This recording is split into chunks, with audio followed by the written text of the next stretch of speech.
आपको लास्ट में पढ़ाया था हार्डी-मीनबर्ग लॉ, और आपको बताया गया था कि कुछ फैक्टर्स हैं जो कि जेनेटिक इक्विलिब्रियम को इफेक्ट करते हैं। ये भी बताया था कि हार्डी-मीनबर्ग ने आपको तरीके दिए थे कि क्या तरीके से आप देख कर बता सकते हैं कि एवोल्यूशन हो रहा है या एवोल्यूशन नहीं हो रहा है। तो आइए कंटिन्यू करते हैं उसी बात को। पहली चीज जो हार्डी-मीनबर्ग इक्विलिब्रियम को जो चीज इफेक्ट कर रही थी, जो चीज हार्डी-मीनबर्ग इक्विलिब्रियम को परेशान कर रही थी, तो पहली चीज आती है जीन फ्लो।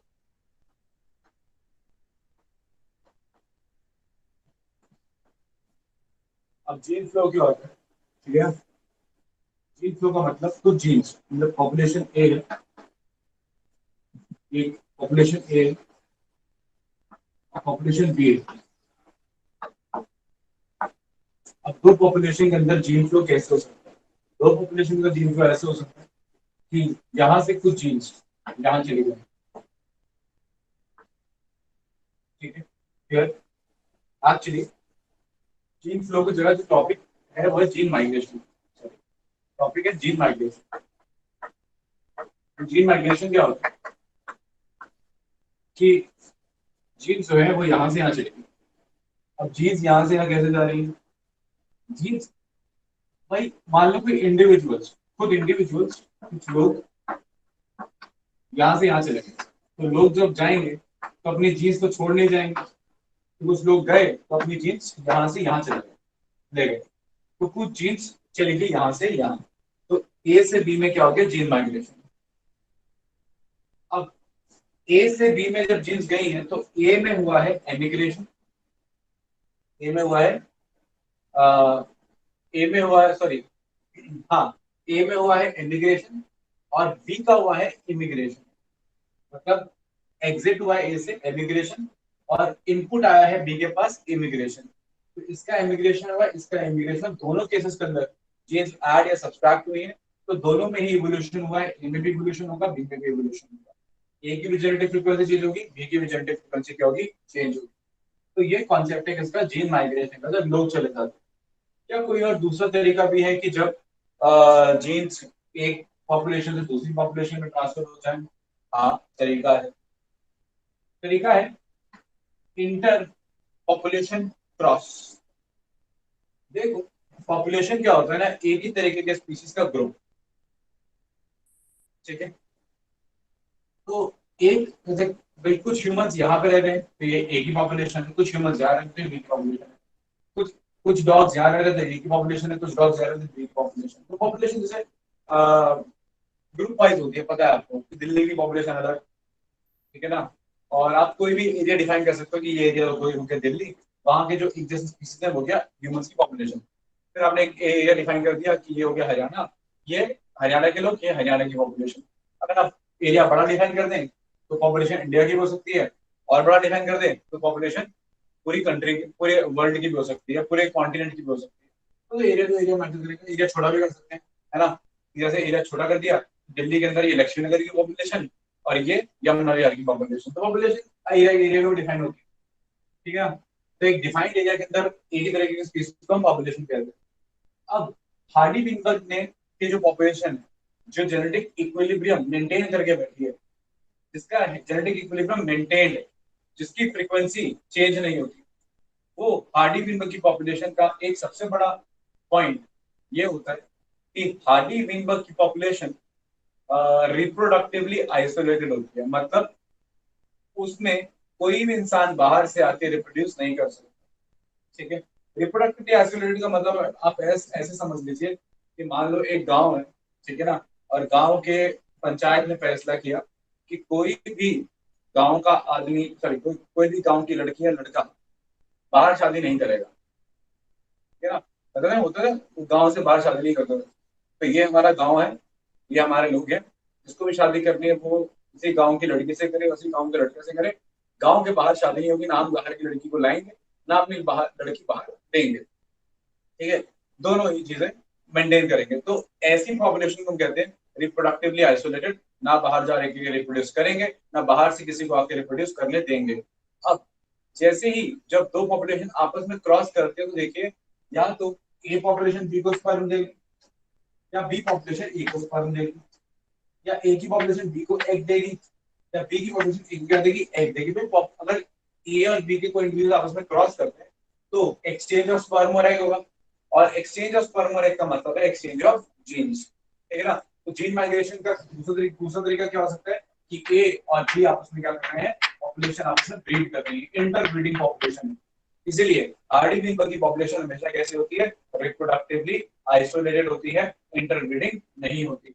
तो जीन माइग्रेशन दो तरीके से हो सकता है। एक मैंने क्या कहा, एक्चुअल माइग्रेशन,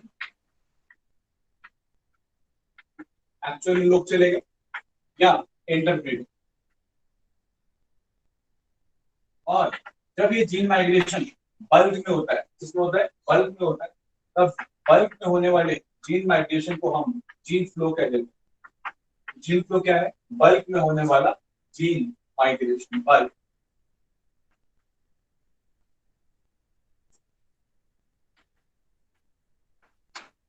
तो ये कॉन्सेप्ट खत्म हो गया किसका, जीन माइग्रेशन का। आई सपोज ये बहुत ही छोटा सा बेसिक सा कॉन्सेप्ट है, इसमें किसी को कोई डाउट नहीं होना चाहिए।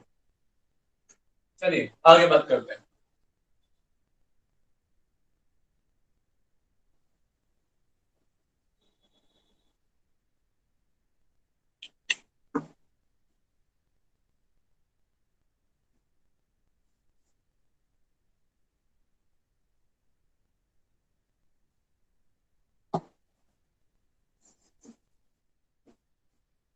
जीन माइग्रेशन से आगे बढ़ते हैं। जीन माइग्रेशन से आगे बढ़ रहे हैं, और आगे जो कॉन्सेप्ट हम पढ़ने जा रहे हैं जीन माइग्रेशन के कॉन्टेक्स्ट में, ध्यान सुनिएगा।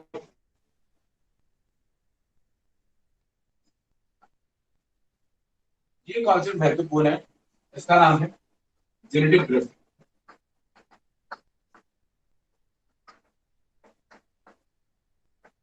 डेफिनेशन सुन लीजिए, sudden change in gene frequency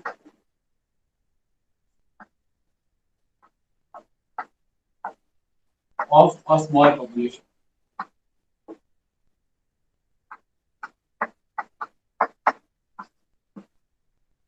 sudden, अचानक। दूसरी चीज क्या है, स्मॉल पॉपुलेशन। तो मैंने जैसे कि बताया कि हार्डी फिनबर्ग की जो पॉपुलेशन होती है, इसके दो एस्पेक्ट्स हैं, बॉटलनेक इफेक्ट, इसको हम सीवल राइट इफेक्ट बोलते हैं,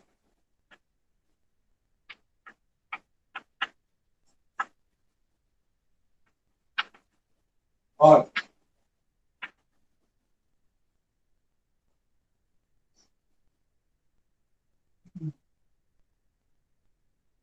एक और होता है मास्कुलेट को, तो बॉटलनेक इफेक्ट होता है, फाउंडर इफेक्ट।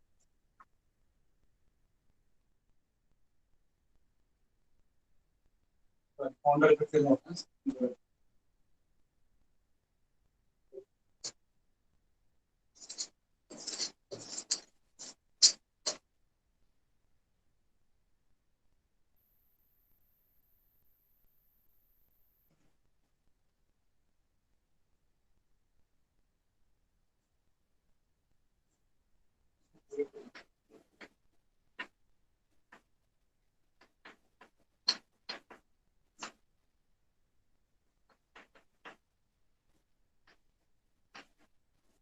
ओके, आइए जेनेटिक ड्रिफ्ट के बारे में आपको बताता हूँ। बहुत ही सिंपल सा कॉन्सेप्ट है। देखिए जेनेटिक ड्रिफ्ट क्या है ना, कि अचानक से किसी पॉपुलेशन के अंदर जेनेटिक फ्रीक्वेंसी बदल गई। अब ऐसा क्यों होगा, ऐसा तब होगा जब अचानक से कोई ऐसी कंडीशन आ गई जिसने पॉपुलेशन को अचानक से क्या कर दिया, चेंज कर दिया।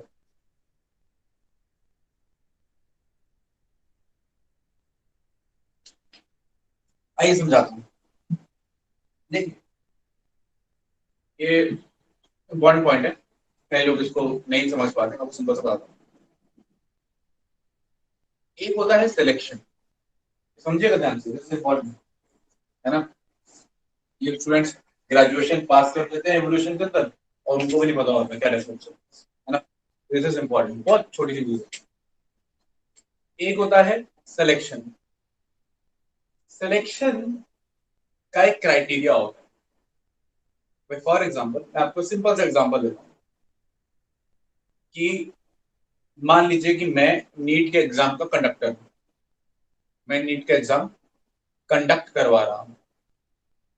अब जब मैं नीट का एग्जाम कंडक्ट करा रहा हूँ तो मैंने क्या रखा, एक क्राइटेरिया रखा। भाई मैं सिलेक्शन कर रहा हूँ स्टूडेंट्स का। आप सिलेक्शन करवाना चाहते हैं ना अपना। हाँ, तो मैं नीट के एग्जाम कंडक्ट करा रहा हूँ, मैंने सिलेक्शन करना है स्टूडेंट्स का, तो मैंने क्राइटेरिया रखा है 4 subjects, physics, botany, chemistry and physics, sorry physics, botany, chemistry and zoology. Zoology भूल गया था। ठीक है, तो मैंने ये सिलेक्शन क्राइटेरिया रखा, मैं आपका एग्जाम लूंगा। ठीक है, मैंने आपका एग्जाम लिया और एग्जाम लेने के बाद, ठीक है, एग्जाम लेने के बाद मैंने देखा जिसके मार्क्स अच्छे आ रहे थे, चारों से अच्छा परफॉर्म कर रहा है, मैंने उसको सिलेक्ट किया। और जो अच्छा परफॉर्म नहीं कर रहा उसको मैंने सिलेक्ट नहीं किया। ये सिंपल सा सिलेक्शन है। अब criteria physics, chemistry, botany, zoology, चारों सब्जेक्ट हो सकता है, कोई दो हो सकता है, कोई एक हो सकता है। क्राइटेरिया कुछ और भी हो सकता है। ठीक है ना, कि मैं क्लास में आया, ठीक है, मैं मान लो कि क्राइटेरिया कुछ भी हो सकता है। मैंने क्राइटेरिया रख ली हाइट।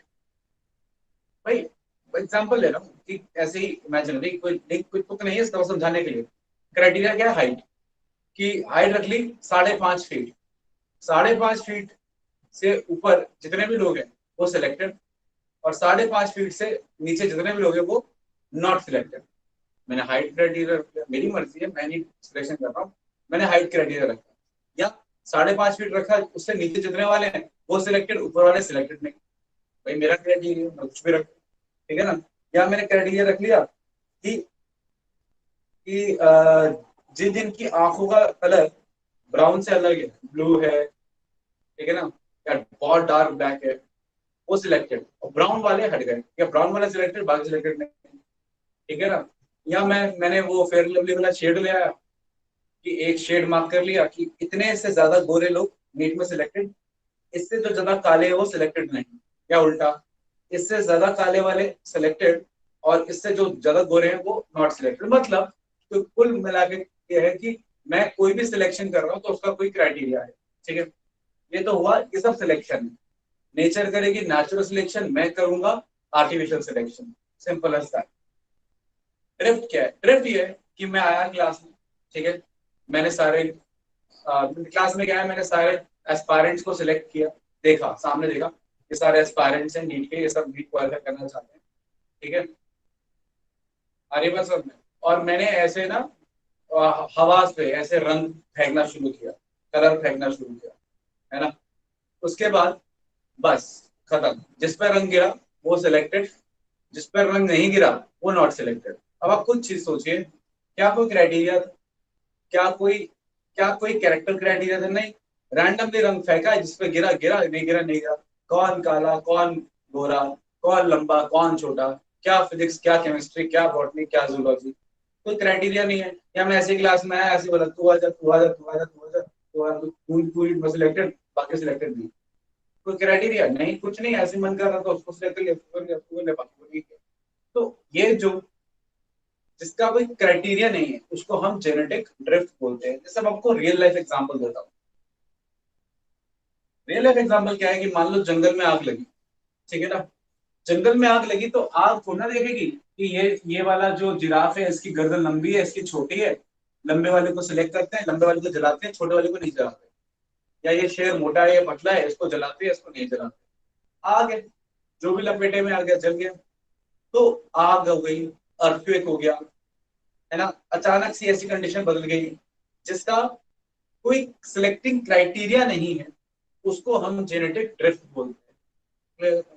अच्छा, जेनेटिक, और इससे क्या होता है, जेनेटिक फ्रीक्वेंसी में अचानक से काफी चेंज आ जाता है। अच्छा, दूसरा पॉइंट क्या है, तो समझ गया नेचुरल सिलेक्शन और जेनेटिक ड्रिफ्ट के बीच में डिफरेंस। जहां पे भी क्राइटेरिया रहेगा वो सिलेक्शन है, और जहां कोई क्राइटेरिया नहीं होगा, कुछ भी हो रहा होगा, वो जेनेटिक ड्रिफ्ट है। जैसे कि poaching of tiger. Poaching of tiger, poaching of tiger क्या है कि मान लो मैं शिकार पे गया, मैं थोड़ा ना देखूंगा कि ये मोटा शेर है, पतला शेर है, या ये स्ट्रिप्स वाला ये, मतलब कि ये हेल्दी शेर है, या कोई कैरेक्टर, मेरे को तो जो सामने पहले शेर मिल गया मैंने उसका शिकार कर लिया, है ना। हमारी बात समझ। तो जब कोचिंग होती है, ठीक है ना, अब खाली निकालनी है मान लो मुझे, और उससे मुझे लेदर ही लेना है, तो फिर मुझे क्या फर्क पड़ता है कि वो मोटा गेंडा हो या पतला गेंडा हो, ठीक है ना, तो गेंडे से मतलब गेंडा होना चाहिए, ठीक है, सांप होना चाहिए, ठीक है, क्या फर्क पड़ता है। तो जब कोचिंग होती है, हंटिंग होती है, तो उसमें भी नहीं देखा जाता कोई क्राइटेरिया, ठीक है, तो वो भी एक तरीके से क्या है, वो जेनेटिक ड्रिफ्ट है, ठीक है। ओके, तो आप मेरे ख्याल से समझिए जेनेटिक ड्रिफ्ट क्या है। अच्छा, अब कॉन्सेप्ट ये है कि जेनेटिक ड्रिफ्ट में मैंने स्मॉल पॉपुलेशन बोला, देखिए ये समझने वाली बात है, एक लाइन बोलूंगा समझ जाना। जेनेटिक ड्रिफ्ट हमेशा स्मॉल पॉपुलेशन में काम करती है। क्यों स्मॉल पॉपुलेशन में काम करती है बताता हूँ, और सुनना ध्यान से। बड़ी पॉपुलेशन में बड़ी पॉपुलेशन में बड़ा चेंज भी छोटा होता है, और छोटी पॉपुलेशन में छोटा चेंज भी बड़ा होता है। हमारी बात समझ। जब पॉपुलेशन बड़ी होती है, मान लो कि करोड़ों की पॉपुलेशन है, करोड़ों की पॉपुलेशन, करोड़ लोगों की पॉपुलेशन है, बॉम्ब ब्लास्ट हुआ, 1000 मर गए, क्या पॉपुलेशन की ओवरऑल फ्रीक्वेंसी में कोई खास बदलाव आएगा, सिग्निफिकेंट बदलाव आएगा? नहीं आएगा, ठीक है ना। ठीक है, तो ये थी 1 करोड़ की पॉपुलेशन, 1000 मरे थे। अब 1 लाख की पॉपुलेशन और 1000 मर गए, चेंज आएगा? यस, सिग्निफिकेंट चेंज आएगा, लाख में 1000 चेंज हो जाएगी तो। और यही 10,000 थे और 1000 मर गए तो और बड़ा चेंज आएगा। 5,000 थे, 1000 मर गए, और बड़ा चेंज आएगा। तो पॉपुलेशन साइज जितना छोटा होता है, ये जो छोटी मोटी चीजें, आग लग गई, अर्थक्वेक आ गया, ये हो गया, वो हो गया, वहां पर ये ज्यादा बड़ा इफेक्ट शो करती है। इसलिए हार्डी बीनबर्ग की जो पॉपुलेशन है, जिसका इक्विलिब्रियम मेंटेन्ड है, वो पॉपुलेशन हमेशा लार्ज पॉपुलेशन होती है। हमें इसलिए हार्डी बीनबर्ग हमेशा क्या कहता है, पॉपुलेशन लार्ज होनी चाहिए, ठीक है ना। स्मॉल पॉपुलेशन में जेनेटिक ड्रिफ्ट काम करता है, और अगर आपको जेनेटिक ड्रिफ्ट को नलीफाई करना है, अगर आपने जेनेटिक ड्रिफ्ट को नलीफाई करना है, तो आपने क्या करना है, आपने पॉपुलेशन क्या ले लेनी है, लार्ज ले लेनी है। जेनेटिक ड्रिफ्ट हमेशा स्मॉल पॉपुलेशन पे ही क्या करता है, काम करता है, ठीक है, क्लियर पॉइंट। अच्छा, इसके दो एस्पेक्ट्स हैं, एक है बॉटलनेक इफेक्ट और एक है founder effect. Bottleneck effect effect क्या है कि बॉटलनेक इफेक्ट क्या है कि मान लेते हैं कि 5-6 तरीके की स्पीसीज थी, मान लेते हैं कि एक एक जंगल के अंदर एक जंगल के अंदर 5-6 तरीके की स्पीसीज रही थी, अलग अलग तरह की, और उनके कलर अलग अलग थे। किसी का कलर ग्रीन था, किसी का रेड था, किसी का ब्लू था, ठीक है ना। अब मान लो कि इस पॉपुलेशन के अंदर, एक पॉपुलेशन इमेजिन करो, मान लो कि उसमें ग्रीन और ब्लू की पॉपुलेशन मैक्सिमम थी, मैक्सिमम बहुत सारी थी, रेड की पॉपुलेशन कम थी, ठीक है ना। मतलब रेशियो कुछ इस तरीके से था, अगर मैं रेशियो की बात करूं, तो लेट से green ratio red ratio blue, कुछ ऐसे था कि मतलब अगर 4 की पॉपुलेशन इसकी है, तो 4 की पॉपुलेशन इसकी है, और 2 स्पीसीज इसकी है, ठीक है ना। तो 4 ग्रीन है, 4 ब्लू है, 2 रेड है, ये रेशियो से पॉपुलेशन थी। समझ रहे हैं आप बात को? ठीक है, क्लियर है पॉइंट। अच्छा, अब मान लो कि जंगल में आग लगी, आग ऐसे लगी कि बाय चांस आपके लपेट में, बाय चांस आपके लपेट में ऐसा चिपटा हुआ कि ग्रीन और ब्लू ज्यादा है आपकी लपेट में, तो इसकी वजह से पॉपुलेशन बदल गई। अब क्या हुआ, अब रेशियो आ गया थोड़ा सा लो, जैसे कि ये रह गए 3, ये हो गए 2, और ये हो गए 2। तो अब ग्रीन 3 हो गए, रेड के रेशियो 2 हो गए, मतलब रेड ग्रीन टू ऑलमोस्ट क्या हो गए, इक्वल हो गए। पहले रेड कम था, ग्रीन और ब्लू बराबर थे, अब ये और तीनों ऑलमोस्ट क्या हो गए हैं, बराबर हो गए हैं। तो क्या इनकी जेनेटिक फ्रीक्वेंसी चेंज हो गई? यस, काफी चेंज हो गई है, यस, ठीक है ना। अच्छा, अब मान लो कि रेड के स्पीसीज होते ही बहुत कम, मान लो एज्यूम करो रेड की स्पीसीज इक्का दुक्का ही होते हैं, बहुत कम होते हैं, और आग लगती है बाई चांस वो गायब हो जाती है, ठीक है ना, बाई चांस आग लगती हो और वो गायब हो जाते, अगर वो गायब भी हो जाते, ठीक है, तो क्या होता, तो ये होता कि यहाँ पर सिर्फ यही जगह था, रेड गायब हो जाता तो भी जेनेटिक फ्रीक्वेंसी चेंज हो जाती। अच्छा, ये भी हो सकता था कि आग वहीं लगती जहां ग्रीन और ब्लू कॉन्स्टेंटली रह रहे हैं और रेड कम है, तो ऐसे में ग्रीन और ब्लू तो खत्म हो जाते और रेड क्या हो जाता, डोमिनेंट हो जाता। फिर रेड हो जाता काफी ज्यादा, मान लो कि 5 के रेशियो में और ये 2-2 के रेशियो में, मतलब कुछ भी हो सकता था। आ रही बात समझ में? तो जेनेटिक फ्रीक्वेंसी तो चेंज होनी होनी है, जब भी जेनेटिक ड्रिफ्ट में क्या करना है, काम करना है। तो ये आपने याद रखना है कि इस तरीके से पॉपुलेशन कैसे भी बदल सकती है। अच्छा, अब एक पॉइंट है वो आपको बताऊंगा। आइए फाउंडर्स इफेक्ट के बारे में बात करते हैं। फाउंडर्स इफेक्ट थोड़ा सा अलग है। फाउंडर्स इफेक्ट में क्या है कि मान लो एक पॉपुलेशन थी, ठीक है ना, वहां पे लेट्स से मॉथ थी, मैं सारा मिटा दूं, आपको फाउंडर्स इफेक्ट यहाँ बता दूं खाली स्पेस में। आइए फाउंडर्स इफेक्ट की बात करते हैं। तो आपकी बॉटलनेक इफेक्ट में क्या क्या आएगा? बॉटलनेक इफेक्ट में आएगा कहीं आग लग जाना, ठीक है ना, किसी पानी का टेम्परेचर अचानक से बदल जाना, ठीक है, और काफी लोग स्पीसीज का मर जाना उसकी वजह से, और आग लग जाना, लैंडस्लाइड आ जाना, या हंटिंग पोचिंग, ये सब किसमें आएगा? बॉटलनेक इफेक्ट में आएगा, ठीक है। अच्छा, फाउंडर्स इफेक्ट में क्या है? फाउंडर इफेक्ट में ये कि एक पॉपुलेशन थी एक, यहाँ पे अलग अलग स्पीसीज रह रहे थे, कुछ येलो कलर के, कुछ ग्रीन कलर के, और एक आध वेराइटी ब्लैक कलर की। ये ब्लैक वाली जो है ये एक म्यूटेटेड वेराइटी, म्यूटेशन है, ठीक है ना, म्यूटेशन है, ठीक है। अब हुआ ये कि येलो ग्रीन, अब ये जो वाले ब्लैक वाले हैं, येलो ग्रीन यहाँ डोमिनेंट है, ब्लैक वाले यहाँ पे उन्होंने क्या किया, ये यहाँ से उड़ गए, एक खाली जगह पड़ी थी बी, वहां चले गए और वहां जाके इन्होंने अपने स्पीसीज चला दिए। अब ये बी वाली जगह पे क्या होगा? बी वाली जगह पे sir black black black black black black individuals आपको मिल रहे हैं। तो आपको क्या लग रहा है? अब आपने जब बी को देखा, आप मान लो आप हजारों साल बाद पैदा हुए, अगर आपने बी पॉपुलेशन देखा, आप क्या देखोगे? यहाँ तो सिर्फ ब्लैक के इंडिविजुअल्स है। Clear point? आपको थोड़ा पता होगा कि ये ब्लैक इंडिविजुअल्स इसी पॉपुलेशन से उठ के आए हैं, वो तो आप जब रिसर्च करोगे तो आपको पता चलेगा, ठीक है। तो ये जो पॉपुलेशन, नई पॉपुलेशन इवॉल्व हुई है, this has evolved due to founders effect, due to founders effect. और इसके फाउंडर्स कौन है? इसके फाउंडर्स है ये ब्लैक वाले मॉथ्स, ब्लैक वाले मॉथ। तो ब्लैक वाले मॉथ जो है इस पॉपुलेशन के क्या है? फाउंडर्स हैं, और इसको हम बोलते हैं फाउंडर इफेक्ट। अच्छा, फाउंडर्स इफेक्ट में जैसे मैं आपको एक रियल लाइफ एग्जांपल देता हूँ, गैलापागोस आइलैंड में अलग अलग जगह पर जाके अलग अलग फिंच, भाई एक जगह सीड ईटिंग फिंच थी, ठीक है ना। अब सीड ईटिंग में कुछ मॉडिफाइड थी, जो फ्रूट के लिए मॉडिफाइड थी, वो उड़ के चलेगी दूसरे आइलैंड पे फ्रूट खाने लगी कि हम यहाँ नहीं रहेंगे, हम अलग आइलैंड पे जाके रहेंगे। तो फिर उस आइलैंड के फाउंडर्स कौन हो गए? The fruit eating Finch. तो जो गैलापागोस आइलैंड पे आपको अलग अलग फिंचेस नजर आती हैं, वो भी आप देख सकते हो एक तरीके का क्या है? फाउंडर्स इफेक्ट है। अच्छा, आप क्योंकि नई जगह जाकर स्पीसिएशन कर रहे हो, नए स्पीसीज, चल छोड़ो उसको, उसको बाद में आएंगे। तो this is kind of what, this is kind of founders effect. जब आप नई जगह जाके नए तरीके से इवॉल्व होते हैं तो आप उसको क्या बुलाते हैं? फाउंडर्स इफेक्ट बुलाते हैं, ठीक है। क्लियर है पॉइंट? आ रही है बात समझ में? ओके।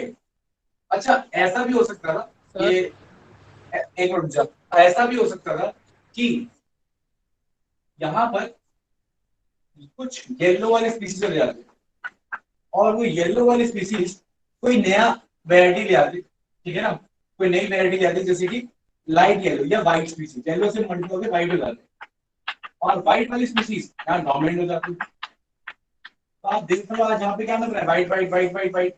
तो यहाँ पे सब व्हाइट ही है, लेकिन इसके फाउंडर्स व्हाइट नहीं है, इसके फाउंडर्स कौन होंगे?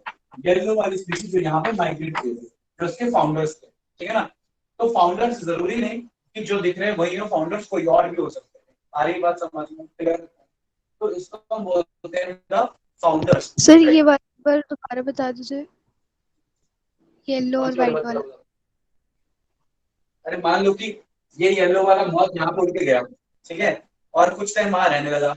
अब धीरे धीरे इसमें क्या हुआ? एक म्यूटेटेड वेरायटी है व्हाइट। अब बाय चांस व्हाइट का हो गया नेचुरल सिलेक्शन, व्हाइट का क्या हो गया? व्हाइट का ज्यादा सिलेक्शन हुआ। अब ठीक है मान लो सर। व्हाइट का ज्यादा, तो फिर पूरी पूरी ओपन व्हाइट हो गई ना, तो उसके फाउंडर तो येलो ही रहे।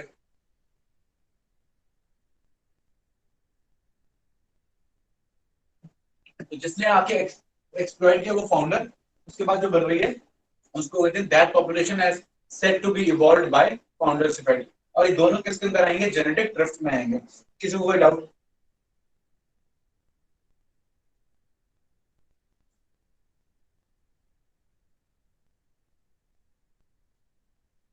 फाउंडर्स इफेक्ट का एडवांटेज क्या होता है? एडवांटेज होता है it gives chance, it gives chance for evolution of new population. नई पॉपुलेशन मतलब कि मान लो कि नई म्यूटेशन है और वो नई म्यूटेशन एक जगह पे सरवाइव नहीं कर पा रही थी, या मान लो कि ये येलो ग्रीन डोमिनेंट है तो ये ब्लैक वाली यहाँ सरवाइव ना कर पा रही, थोड़े टाइम बाद एक्सटिंक्ट हो जाती। लेकिन एक्सटिंक्शन से बचने के लिए क्या आ गई, ब्लैक ने नई जगह एक्सपोज कर ली, अब वो वापस अच्छे से सर्वाइव कर रही है। तो कहने का मतलब ये है कि जो जेनेटिक ड्रिफ्ट है वो, जैसे कि फाउंडर्स इफेक्ट या कभी कभार बॉटलनेक इफेक्ट भी, ये कभी कभार नई म्यूटेशंस को मौका देता है इवॉल्व होने के लिए। क्लियर है पॉइंट? कि पुरानी मान लो आग लगी, आग लगने में जो डोमिनेंट वाले थे वो मर गए और म्यूटेशन वाले रह गए, तो अब म्यूटेशन वालों को चांस मिल गया जो पहले ना मिलता, लेकिन अब उनको चांस मिला। मैं आपको रियल लाइफ एग्जांपल बताता हूँ डायनासोर्स पे, ठीक है ना। ऐसा कहते हैं मेटेरॉइड टकराया, जब मेटेरॉइड टकराया तो डायनासोर्स मर गए। अब जब तक डायनासोर्स घूम रहे थे पूरे प्लेनेट के ऊपर, उस टाइम पे मैमल्स, छोटे छोटे मैमल्स थे, मैमल्स बहुत छोटे छोटे मैमल्स थे, तब छोटे छोटे मैमल्स हुआ करते थे, वो छुप छुप के रहते थे, छुप छुप के बर्फ बना के रहेंगे, यहाँ रहेंगे, यहाँ छुप जाएंगे, वहां छुप जाएंगे। क्यों? क्योंकि डोमिनेंस किसका था? रेप्टाइल्स का, ठीक है ना। रेप्टाइल्स का डोमिनेंट एरा चला था मीसोजोइक एरा। जैसे ही मीसोजोइक एरा खत्म होने को आया, डायनासोर जैसे एक्सटिंक्ट हुए, बड़े बड़े रेप्टाइल्स एक्सटिंक्ट हो गए, तब मैमल्स को मौका मिला कि वो निकल निकल के बाहर आए, ठीक है, और बाहर निकल निकल के आए, और बाहर निकल के वो खूब खूब अच्छे तरीके से क्या हो पाए, इवॉल्व हो पाए। इसलिए आज डोमिनेंट कौन है? मैमल्स हैं। और मैमल्स में कौन? हम फिलहाल ह्यूमंस बहुत ज्यादा डोमिनेंट है। अब हम ह्यूमंस ऐसे डोमिनेंट, हम किसी को और को अच्छे से खुल के इवॉल्व होने नहीं दे रहे हैं, या हमने अपना डोमिनेंस बना रखा है, ऐसा हमें लगता है वैसे, ठीक है। कई जगह हमारी पहुंच नहीं है, वहाँ पे ऑर्गेनिजम्स इवॉल्व हो रहे हैं एक्वाटिक वगैरह, लेकिन लैंड वगैरह पे हमने डोमिनेंस बना रखा है। अब हो सकता है कि जब ये ह्यूमंस गायब हो जाए, ठीक है, हम ह्यूमंस गायब हो जाए, हो सकता है जो आज छोटे छोटे बेचारे छुपके रह रहे हैं, दब के रहे हैं, उसका वो निकल के आए, वो फिर कुछ नई चीज में इवॉल्व हो। तो पुराना डोमिनेंट ऑर्गेनिज्म जाता है तो ही नए ऑर्गेनिजम्स क्या हो पाते हैं, इवॉल्व हो पाते हैं। ये ऐसा वैसे भी हर जगह आप देखते हो, ठीक है ना। एवरीवेयर यू सी, आप कहीं भी चले जाएं, आप किसी इंडस्ट्री में भी चले जाएं, आप किसी प्रोफाइल में चले जाएं, किसी कंपनी में चले जाएं, वहाँ पे जो पुराने एक्सपीरियंस एम्प्लॉइज होते हैं वो डोमिनेंस में होते हैं, और जब एक्सपीरियंस और पुराने एम्प्लॉइज चले जाते हैं तो बाकी जो दूसरे एम्प्लॉइज होते हैं उनको फिर मौका मिलता है कि वो अपने टैलेंट्स का देखा है। आप हर जगह देखते हैं, आप इंडस्ट्रियल इंडस्ट्री, मूवी इंडस्ट्री, किसी भी इंडस्ट्री, एजुकेशन इंडस्ट्री, या आप रिसर्च इंडस्ट्री, या किसी भी इंडस्ट्री में भी आप ऑब्जर्व करोगे, ठीक है ना। तो ये एडवांटेज है इसका, जेनेटिक ड्रिफ्ट का। चलिए इसको मिटा देते हैं। सर आप बोल बोल बोल सर ये तो समझ आ गया, फाउंडर इफेक्ट इसको क्यों बोलते हैं सर, बॉटल नेक उसे क्यों बोलते थे जो आपने पहले बताया था, नाम उसका ऐसा क्यों है? लिमिटेड ऑर्गेनिज्म रह जाते हैं ना, जैसे बॉटल तो पूरी खुली होती है और नेक कैसा होता है, छोटा होता है, तो लिमिटेड ऑर्गेनिज्म रह जाते हैं। अब वो लिमिटेड ऑर्गेनिज्म जब नई पॉपुलेशन बनाएंगे तो वो अलग होगी। भाई भाई फॉर एग्जांपल एक बॉटल लेगी, बॉटल बहुत सारी बॉल्स डाल दी, ब्लू ग्रीन रेड येलो सब डाल दी, ठीक है ना। अब एक बॉटल से निकाल के जब तूने एक पैन के अंदर वो बॉल्स डाली, तो सबकी जो सबसे पहले आ पाएगी, ब्लैक आ गई, व्हाइट आ गई, जो सबसे पहले बाहर निकल पाएगी वो नई पॉपुलेशन आएगी, वो अलग होगी पॉपुलेशन, ठीक है ना। अगर यही मैं एक ग्लास लेता और ग्लास से पोर करता, तो फिर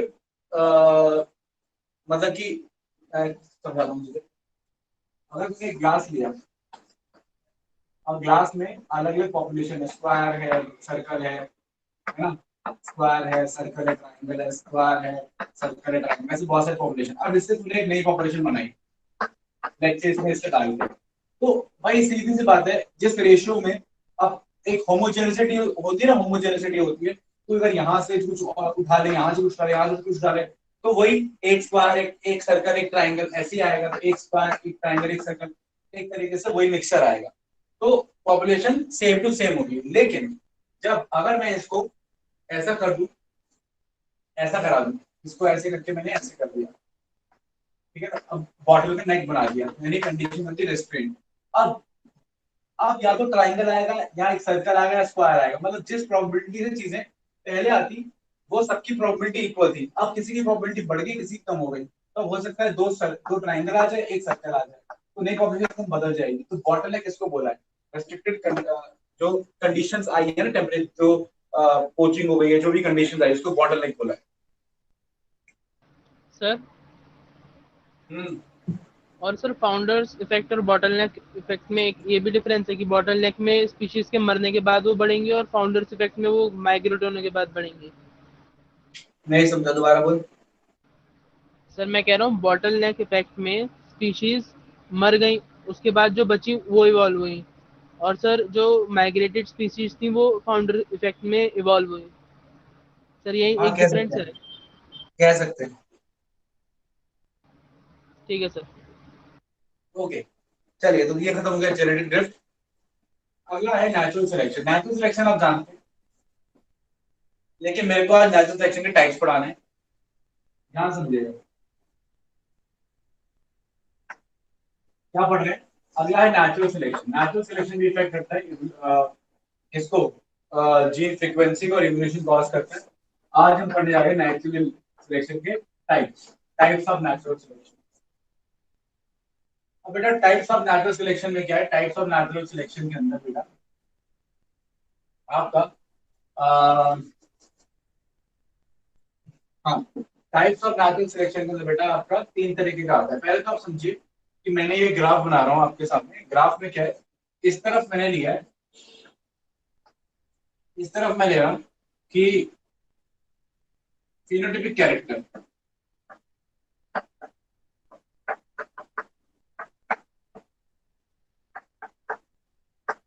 ठीक है, और इस तरफ मैं ले रहा हूं नंबर ऑफ स्पीसीज।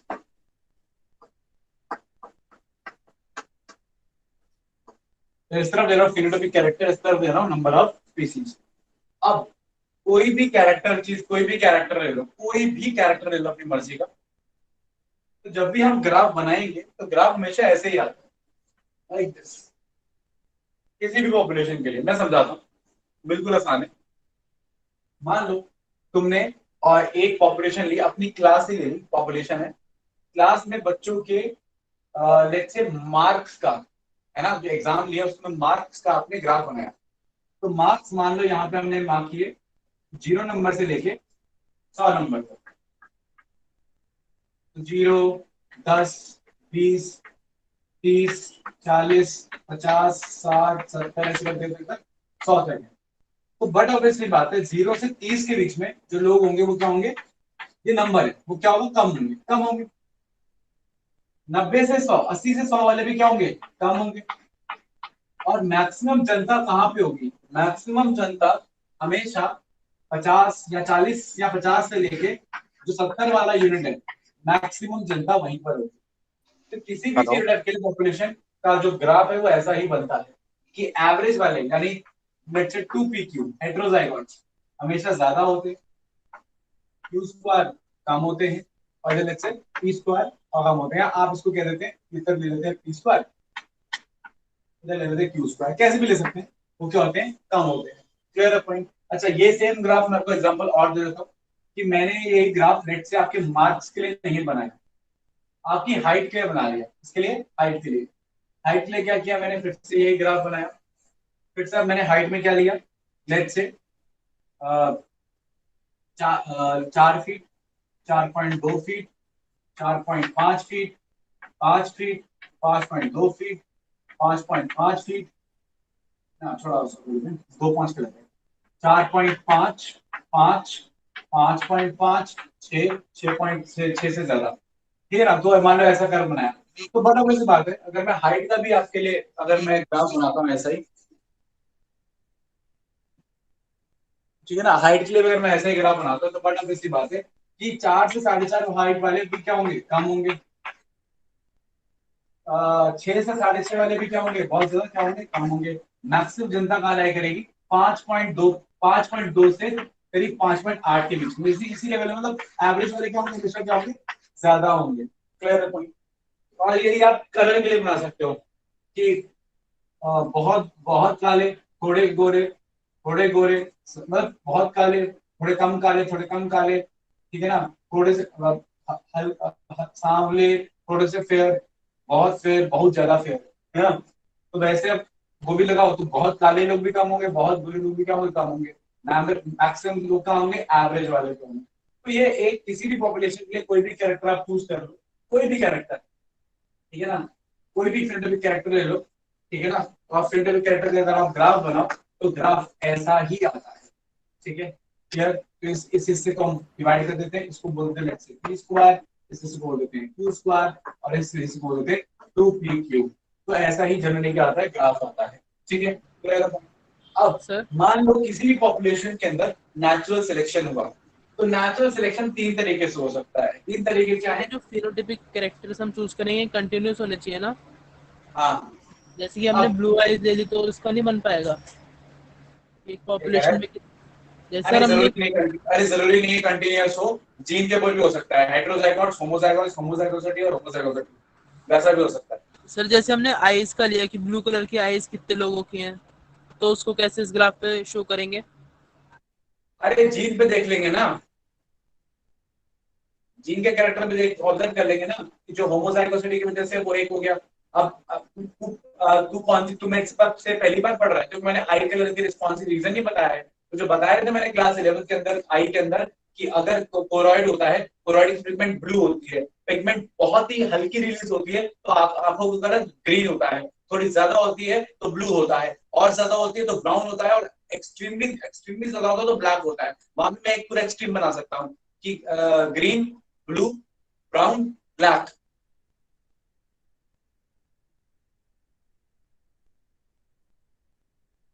हाँ मनपॉल, तो सर याद है उसमें क्या? जो ब्लैक होगा वो तो उधर लास्ट में ग्राफ के सबसे ज्यादा हो जाएगा ना ऐसे। तो वही तो बताया, एक तरफ पहुंच गया ना वो।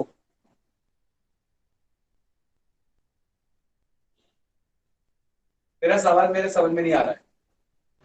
तो सर वो आई कैरेक्टर हम ले सकते हैं इस ग्राफ के लिए कि नहीं ले सकते? तो जब बोल दिया कि कंटिन्यू इस तरीके से ले लो, कोई भी कैरेक्टर ले सकते हैं,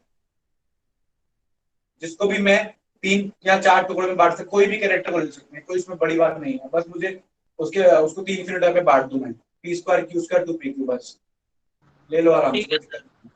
समझ गया सर। ओके, तो नेचुरल सिलेक्शन के टाइप हो गए, फिनोटाइपिक कैरेक्टर हो गए, हमेशा ऐसे पढ़ते हैं। अब देखिए, अब नेचुरल सिलेक्शन जब होता है तो सिलेक्शन हो रहा है। अब सिलेक्शन कैसे हो सकता है? हो सकता है सिलेक्शन एक डायरेक्शन में, मतलब या तो आगे वाले डायरेक्शन, मतलब हो सकता है पी स्क्वायर सिलेक्ट हो जाए, या पीछे वाले डायरेक्शन हो सकता है क्यू स्क्वायर सिलेक्ट हो जाए। तो अगर सिलेक्शन एक डायरेक्शन में होगा उसको हम बुलाते हैं डायरेक्शनल सिलेक्शन। कौन सा सिलेक्शन? डायरेक्शनल। अब डायरेक्शनल सिलेक्शन में लेट से मैं दो ग्राफ बना रहा हूँ आपके लिए, ऐसे दिख रहे होंगे आपको, हाँ, दो ग्राफ बना रहा हूँ, एक और एक, दो, मैंने दो ग्राफ बनाए, या मैं साथ साथ में बना रहा हूँ।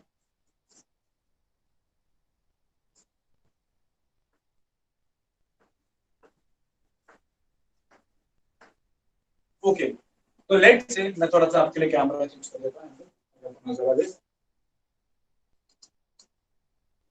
ओके, तो अब आपने दो ग्राफ बनाए। अब जैसे ही मान लो आपने पी स्क्वायर सिलेक्ट किया, अगर आपने पी स्क्वायर सिलेक्ट किया तो ये ग्राफ थोड़ा ऐसे मूव कर जाएगा,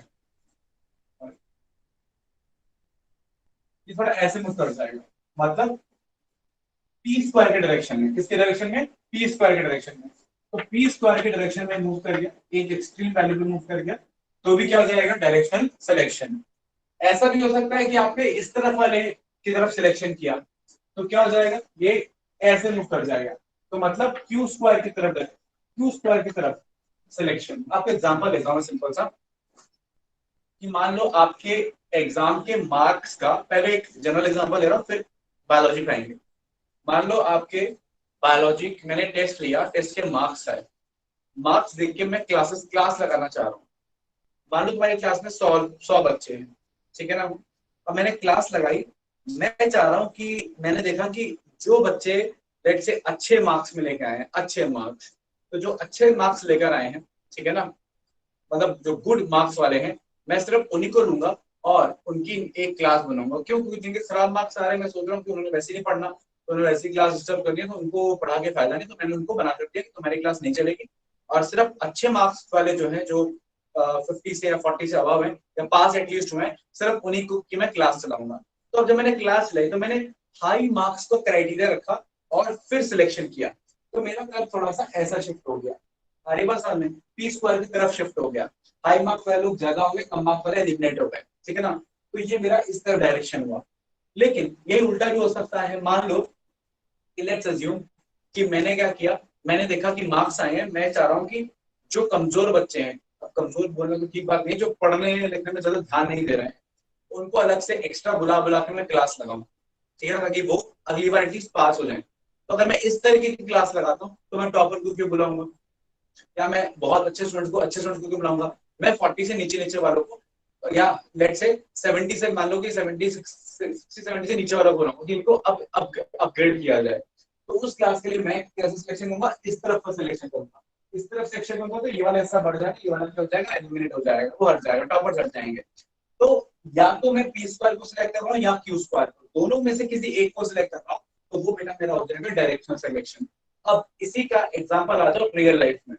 अब जैसे आपने इंडस्ट्रियल मिनरलिज्म पढ़ा था, इंडस्ट्रियल मैनेजर में सिलेक्शन हुआ किसकी तरफ, म्यूटेटेड वैरायटी की तरफ, तो एक वैरायटी की तरफ सिलेक्शन हुआ।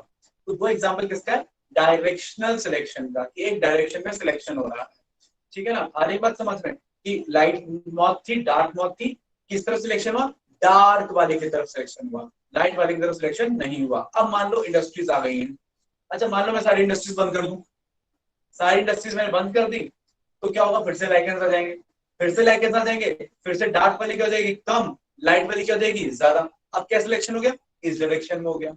आ रही बात समझ में, क्लियर पॉइंट। तो इसको बोलते हैं कि एक डायरेक्शन में जाने वाला सिलेक्शन, तो क्या हो गया, डायरेक्शनल सिलेक्शन। ओके, अगला आता है बेटा स्टेबलाइजिंग सिलेक्शन। स्टेबलाइजिंग या बैलेंसिंग सिलेक्शन।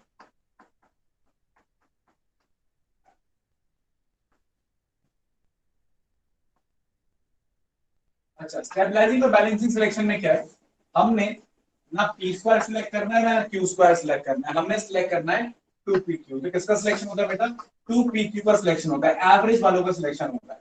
तो ग्राफ यहाँ से भी छोटा होगा, यहाँ से भी ऐसे ऊपर बढ़ जाएगा, देख रहे हो कि ऊपर की तरफ बढ़ जाएगा, ये भी एलिमिनेट और ये भी एलिमिनेट।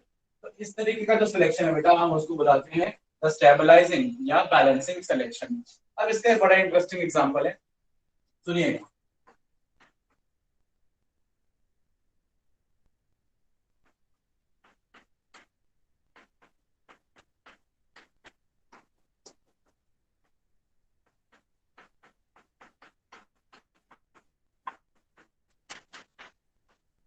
ओके, तो बेटा हमारे पास यहाँ पे तीन तरीके के ऑर्गेनिजम्स हैं। सिकल सेल एनीमिया की बात कर रहे हैं। मेरे पास ना एक कॉल आ रही है, तो जिसकी वजह से आपका नेटवर्क स्लो गया होगा, तो मैं रिजॉइन कर रहा हूँ।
ओके, मेरी आवाज आ रही है आप सब लोगों को? Yes, sir. ओके, तो यहाँ पे हम बात कर रहे हैं सिकल सेल एनीमिया की। अब सिकल सेल एनीमिया में क्या है बेटा कि तीन तरीके के ऑर्गेनिज्म हो सकते हैं, जैसे कि एच बी एस मतलब जिसकी दोनों जीन्स में सिकल सेल एनीमिया है, हेमोग्लोबिन की दोनों ही जीन्स खराब है, या एच और एक जीन नॉर्मल है, तो ये हो गए नॉर्मल वाले, मतलब कैरियर्स, मतलब एक सिकल सेल एनीमिया और एक नॉर्मल जीन, ये दूसरे टाइप के हो गया। तीसरा हो सकता है नॉर्मल एंड नॉर्मल, मतलब दोनों ही उसको बिल्कुल सिकल सेल एनीमिया नहीं है, तो ये होमोजाइगस डोमिनेंट, ये होमोजाइगस रिसेसिव, और ये हेटेरोजाइगोट्स, मतलब आप कह सकते हो ये हो गया बेटा आपका पी स्क्वायर, ये हो गया आपका क्यू स्क्वायर, और ये हो गया 2p। अच्छा, अब मेरी बात ध्यान से समझेगा, in a malaria endemic population, malaria endemic का मतलब वो जगह जहां पे मलेरिया बहुत ज्यादा होता है, ठीक है ना, उस पॉपुलेशन की बात कर रहा हूं। तो उस पॉपुलेशन में मेरी बात ध्यान समझेगा, जिनको सिकल सेल एनीमिया की एक बड़ी ही इंटरेस्टिंग बात होती है, वो इंटरेस्टिंग बात ये है कि सिकल सेल एनीमिया जिनके अंदर होता है, जिसका हीमोग्लोबिन का स्ट्रक्चर बदला होता है, उनका आरबीसी सिकल शेप का होता है, और इस सिकल शेप के आरबीसी के अंदर मलेरिया का जो पैथोजन है प्लाज्मोडियम, वो सरवाइव नहीं कर पाता। अब क्योंकि वो सरवाइव नहीं कर पाता है, तो हम ऐसा कहते हैं, हमने ऐसा ऑब्जर्व किया है कि जिनको सिकल सेल एनीमिया है वो काफी रेजिस्टेंट होते हैं, या जो कैरियर्स होते हैं सिकल सेल एनीमिया के, वो रेजिस्टेंट होते हैं, किसके, मलेरिया के रेजिस्टेंट होते हैं। ठीक है, क्लियर है पॉइंट। तो आइए मेरी बात समझिएगा ध्यान से। अब जहां पे मलेरिया बहुत ज्यादा फैला हुआ है, जहां पे लोग मलेरिया से बहुत ज्यादा मरते हैं, यानी मरने का रीजन मलेरिया बहुत ज्यादा है जिस जगह पर, वहां पर उस जगह की बात हो रही है, एक रैंडम जगह की बात नहीं हो रही है। तो उस जगह पर जिनको सिकल सेल एनीमिया है, वो लोग सिकल सेल एनीमिया से मर जाएंगे, मर जाएंगे, क्योंकि सिकल सेल एनीमिया में आरबीसी की कमी हो जाएगी तो मर जाएंगे, ठीक है ना। वो लोग सिकल सेल एनीमिया से मर जाएंगे, क्योंकि उससे क्या है, इन्फेक्टेड है कंप्लीटली, ठीक है। जिनको सिकल सेल एनीमिया नहीं है वो मलेरिया से मर जाएंगे, एचबीएन वाले। और जिनके 50% आरबीसी सिकल सेल अनीमिक है या सिकल सेल वाले हैं, वो सिकल सेल एनीमिया से नहीं मरेंगे क्योंकि 50% आरबीसी उनका काम कर लेंगे, है ना, वो कैरियर्स हैं, है ना, वो डिजीज नहीं है, तो वो बच जाएंगे। और मलेरिया से मरेंगे नहीं, क्योंकि मलेरिया से क्या होगा, resistant because of sickle cell. अरे बस हमें तो सिकल सेल की जीन ने उन्हें रेजिस्टेंट बना दिया मलेरिया के, तो मलेरिया से नहीं मरे, और सिकल सेल एनीमिया से भी नहीं मरे, तो उनका क्या हो गया, वो तो सर्वाइव कर गए, क्या कर गए, वो तो सर्वाइव कर गए। तो 2p तो सर्वाइव किया ना, ये सर्वाइव किया ना, ये सर्वाइव किया। तो सिकल सेल एनीमिया, जैसे कि मुझसे आयुषी पूछ रही थी कि क्या म्यूटेशंस भी अच्छी होती हैं, तो देख लो मलेरिया एंडेमिक पॉपुलेशन के अंदर सिकल सेल एनीमिया वाली म्यूटेशन एक अच्छी म्यूटेशन, लेकिन एक ही जीन पे हो तो, ठीक है ना, एक ही क्रोमोसोम पे हो तो, कैरियर्स हो तो ही है। तो ये वाला जो सिलेक्शन है बेटा, ये आपका बैलेंसिंग सिलेक्शन के अंदर आ जाता है, या स्टेबलाइजिंग सिलेक्शन के अंदर आ जाता है। तो बैलेंसिंग स्टेबलाइजिंग इंटरचेंजन में इस्तेमाल होते हैं। तो आई सपोज आपको ये मतलब समझ में आ गया कि बैलेंसिंग और स्टेबलाइजिंग का क्या मतलब है, कि जहां पर जो बीच वाले हैं, जो वो वाले लोग क्या हो रहे हैं, सिलेक्ट हो रहे हैं। आखिरी बात जो नेचुरल सिलेक्शन का टाइप है, वो है डिसरप्टिव।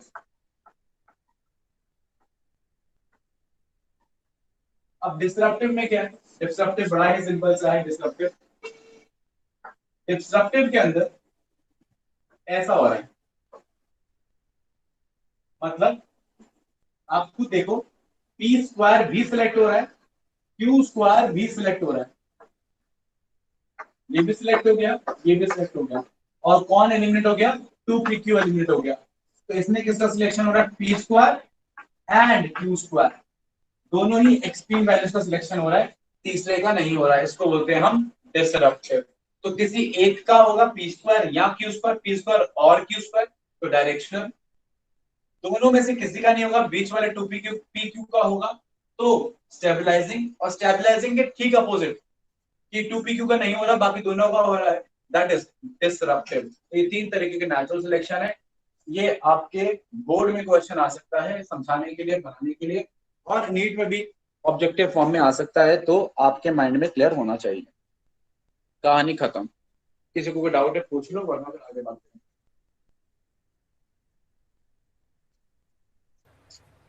सर सर ये डिफ चैप्टर कट गया है बोर्ड में। क्या क्या कह रही हो तुम? वाला एक और बार बताना सर। क्या दोबारा बता दूं? डिसरप्टिव। इस तरफ में बेटा क्या है, बीच वाले सिलेक्ट नहीं हो रहे, उसमें क्या डाउट है तुझे? सर क्यों नहीं? जो बीच वाले हैं वो सिलेक्ट नहीं हो रहे, टू पी क्यों सिलेक्ट नहीं हो रहे, दोनों साइड वाले सिलेक्ट हो रहे, कहानी खत्म। सर मतलब एग्जाम्पल क्या होगा इसका ऐसे? बेटा इसके एग्जांपल थोड़े से कॉम्प्लिकेटेड है, मुझे भी अभी कोई ऐसा कोई माइंड में आ नहीं रहा। एक एग्जांपल कहीं मैंने पढ़ा था, उसको थोड़ा सा आइडिया दे देता हूँ कि लेट्स अज्यूम कि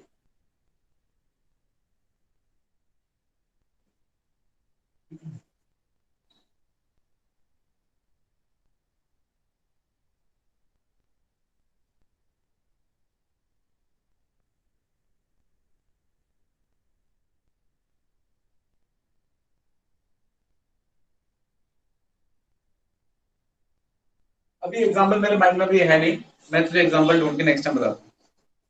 इसके अलावा और बताओ।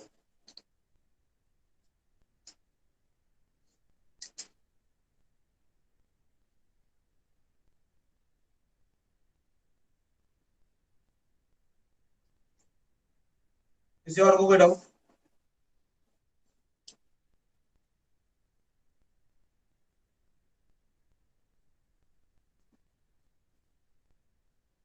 चलिए, तो ये यहाँ पर ये खत्म हो गया। आखिरी दो पॉइंट्स आपके आ रहे हैं जो इफेक्ट करेगा जेनेटिक इक्विलिब्रियम को। वो है एक है म्यूटेशन, ठीक है। दूसरा रिकॉम्बिनेशन। इसको मुझे समझाने की जरूरत है। म्यूटेशन आप जानते हो कि म्यूटेशन जेनेटिक फ्रीक्वेंसी को चेंज करते हैं, और म्यूटेशन एवोल्यूशन के लिए क्या होते हैं, रेस्पॉन्सिबल भी होते हैं। एक टर्म याद रखिएगा,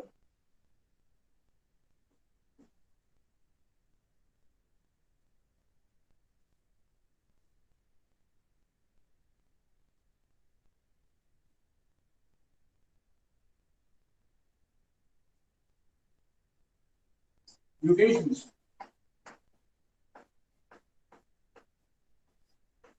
are pre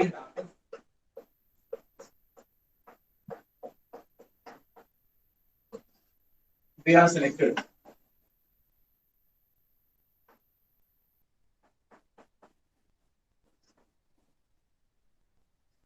by nature if advantages.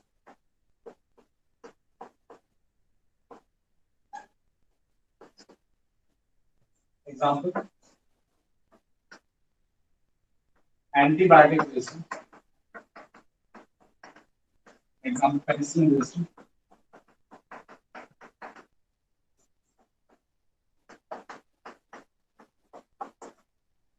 Penicillin resistant E. coli bacteria.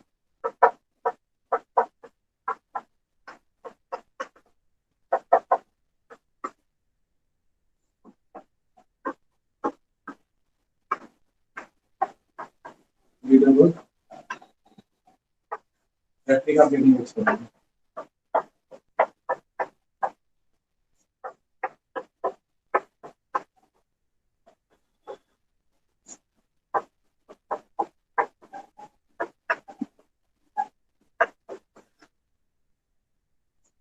Okay, तो ये एक दो टर्म्स याद रखिएगा कि जो म्यूटेशंस होती हैं वो प्री अडेप्टिव होते हैं। प्री अडेप्टिव मतलब मान लो एक ई कोलाई का बैक्टीरिया, उसके अंदर पेनिसिलिन रेजिस्टेंट जीन है, ठीक है।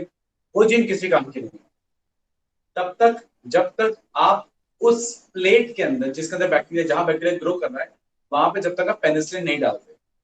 जब आप पेनिसिलिन डालेंगे तो वो बैक्टीरिया मर जाएंगे जिनके पास पेनिसिलिन रेजिस्टेंट जीन नहीं है। तो जो पेनिसिलिन रेजिस्टेंट नहीं है वो मर जाएंगे, और जो वो पेनिसिलिन रेजिस्टेंट होंगे वो बच जाएंगे। क्लियर है पॉइंट? आ रही है बात समझ? तो इसका मतलब जो म्यूटेशन थी पेनिसिलिन रेजिस्टेंट की, वो पहले से ही अडाप्टिव थी।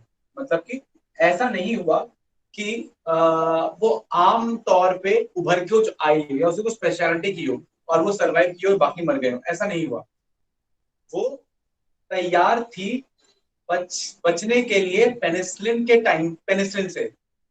बस नेचर ने उसको मौका दिया पेनिसिलिन दे के, पेनिसिलिन आपने दिया, ठीक है ना, उनको उनको मौका मिला कि अब वो अपनी अपनी जो प्रतिभा है, अपनी जो कैपेबिलिटी है उसको शो कर सके। तो नेचर मौका देता है म्यूटेशन को बताने के लिए कि वो सरवाइव करे या आगे बढ़ने के लिए।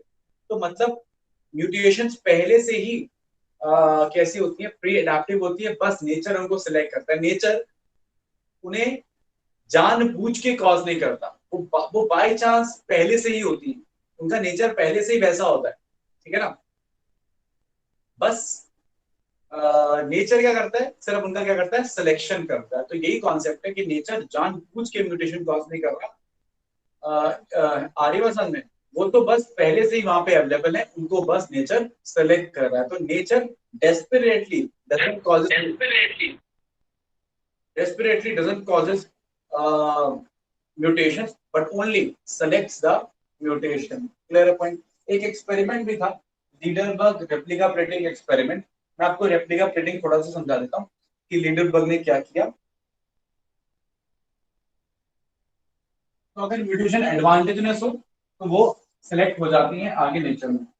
तो देखिए रेप्लिका प्लेटिंग क्या होता है, मैं समझाता हूँ कि मान लीजिए आपने एक एक प्लेट ली, कल्चर प्लेट ली। कल्चर प्लेट मतलब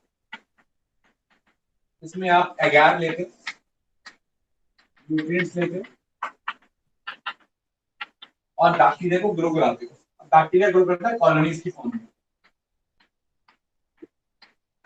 ठीक है। ये बैक्टीरिया की कॉलोनी क्या करी आपने, ग्रो कराई, ठीक है। अब इसकी आपने फोटोकॉपी बना ली। कैसे फोटोकॉपी बनाते हैं, फोटोकॉपी बनाने के लिए आप इसकी ऐसे मान लो कि एक दो तीन प्लेट्स और ले लोगे, ठीक है।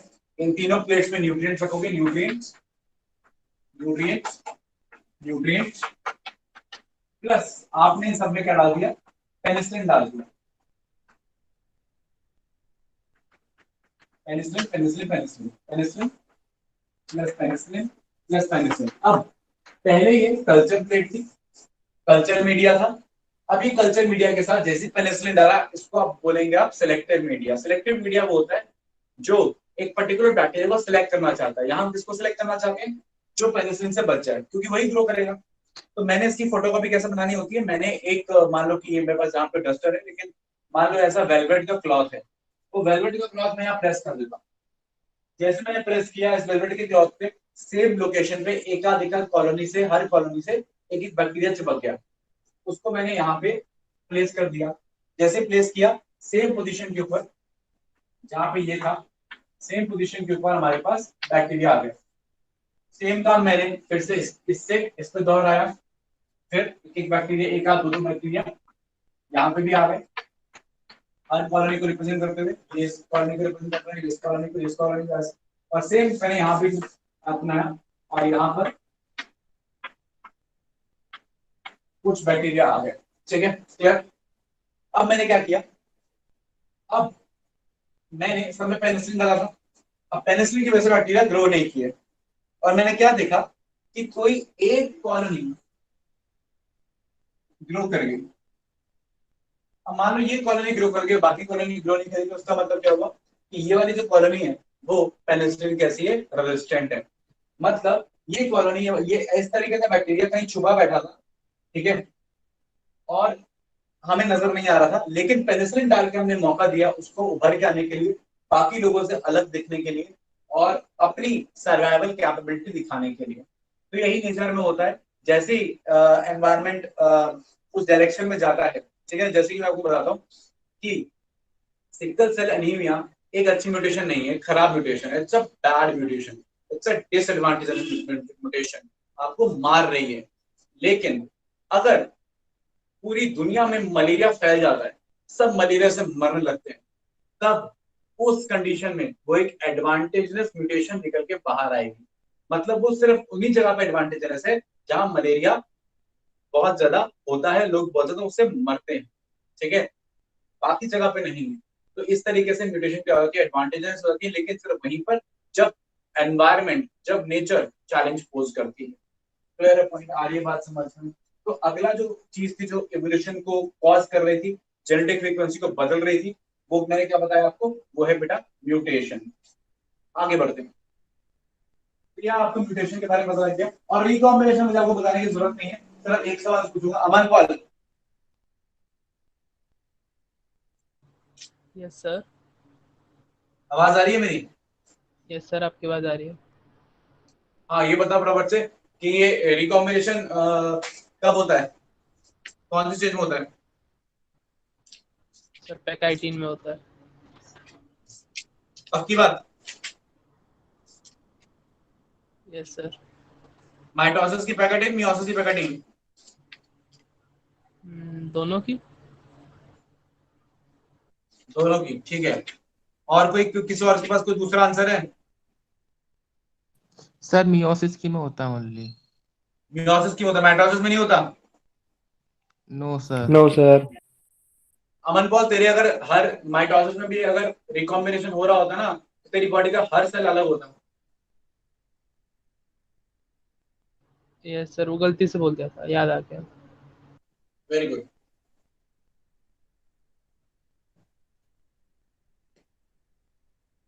तो रिकॉम्बिनेशन एक वजह है, ठीक है, जो इवोल्यूशन क्या करती है, कॉज करती है, ठीक है ना। इवोल्यूशन क्या करती है, कॉज करती है रिकॉम्बिनेशन। अच्छा, एक चीज और है समझाने वाली, बहुत ही सिंपल सी है ना। एक और चीज है जो मुझे आपको बतानी है। ये तो सारे रीजंस हो गए, क्या क्या बोला मैंने, एक तो जीन माइग्रेशन और जेनेटिक ड्रिफ्ट और नेचुरल सिलेक्शन, म्यूटेशन, रिकॉम्बिनेशन, ये एनसीईआरटी में दिए हैं। एक जो एनसीईआरटी में नहीं दिया वो है सेक्सुअल सिलेक्शन।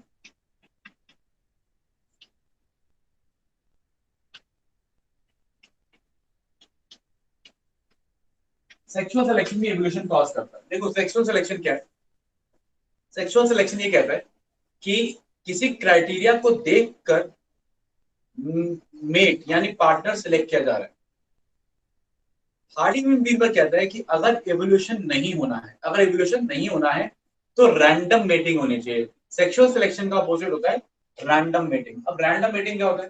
रैंडम मेटिंग ये होता है कि अगर एक पॉपुलेशन में लेट्स से जितने भी लोग हैं, मान लीजिए उसमें लेट्स से 50 मेल्स हैं, तो 50 के 50 मेल्स की, मान लो मेल ए है और मेल बी है, मेल ए और male B irrespective of his body size, irrespective of his color, irrespective of any character, अगर इसके मेटिंग की प्रोबेबिलिटी x है तो इसकी भी मेटिंग की प्रोबेबिलिटी x ही होनी चाहिए।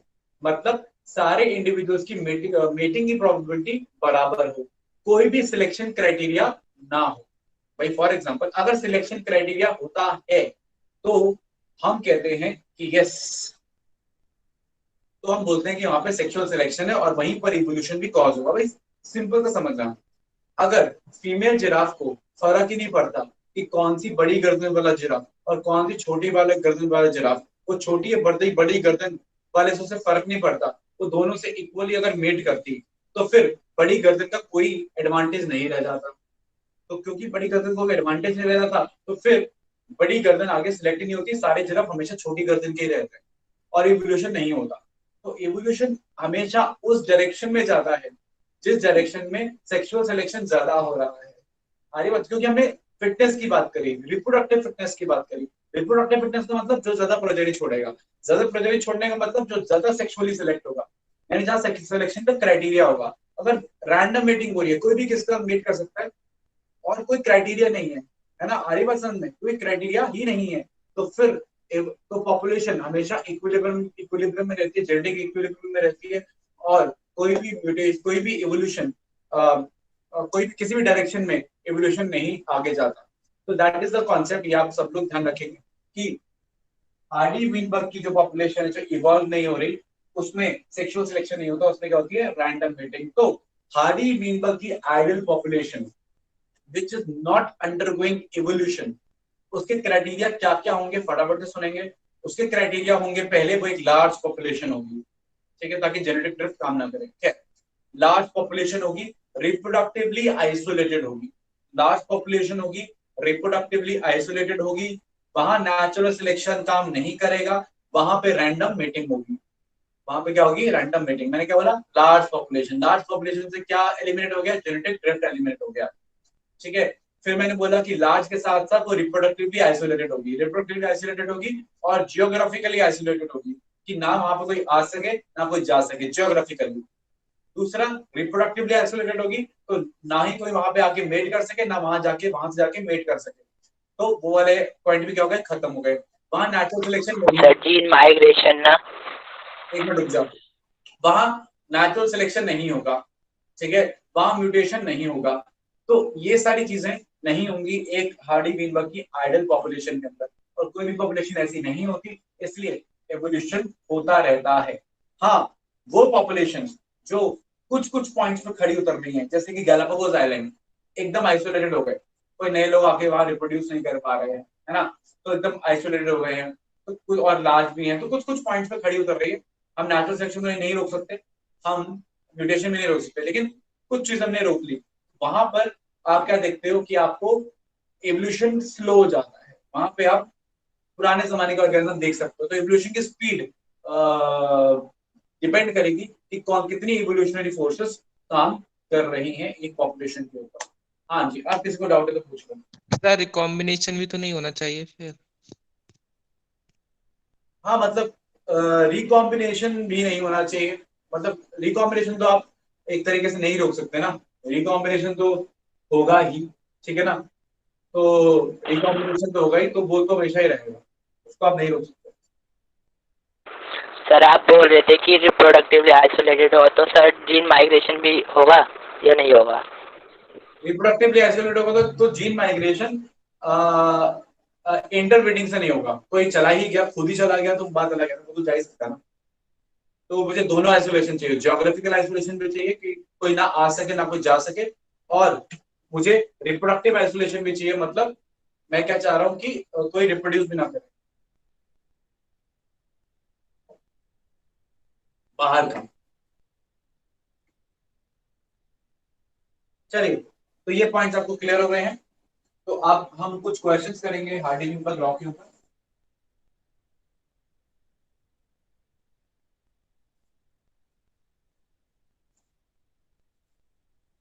और क्वेश्चन करने के लिए मैं आपको, क्योंकि मुझे पता है आप लोग अपना दिमाग ज्यादा इस्तेमाल नहीं करेंगे, तो मैं आपको आपकी हेल्प के लिए दो तीन चीजें आपको ब्लैकबोर्ड पे लिख रहा हूँ, उसको दिमाग में डाल लीजिएगा। मैंने आपको लास्ट क्लास में पढ़ाया था, P square Q square two P Q P और क्यू, ये है इंडिविजुअल की फ्रीक्वेंसी। ये किसकी है? इंडिविजुअल्स की। ये इंडिविजुअल की फ्रीक्वेंसी, ये होमोजाइगस डोमिनेंट, ये होमोजाइगस रिसेसिव,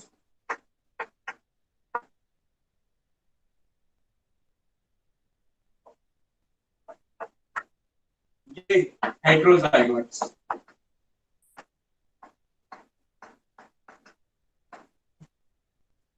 ये P है, ये Q है, ये एलिलिक फ्रीक्वेंसी है, ये डोमिनेंट एलील, और ये recessive allele.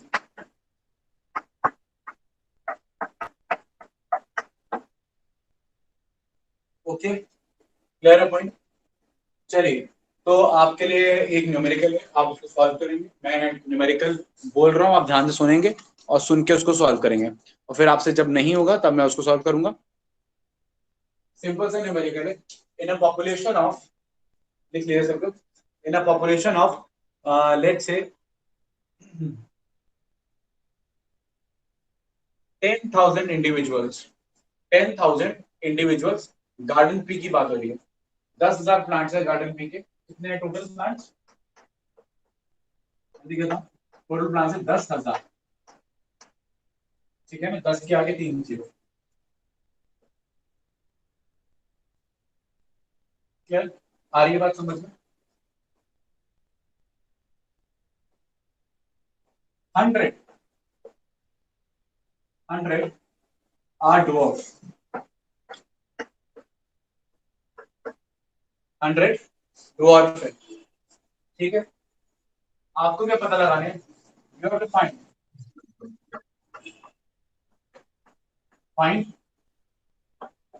heterozygous tall. Now find three things. पहली find number of tall alleles या number of dwarf alleles. दूसरा है number of tall alleles और तीसरा है, एक मिनट,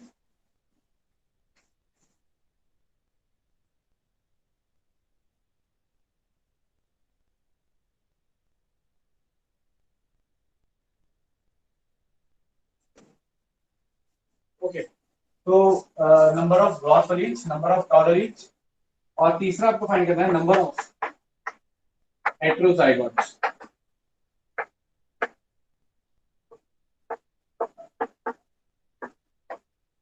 ठीक है, क्लियर? इसको फटाफट से फाइंड करके बताइए। आपको, आपके पास है सिर्फ 2 मिनट और आपका समय शुरू होता है अब।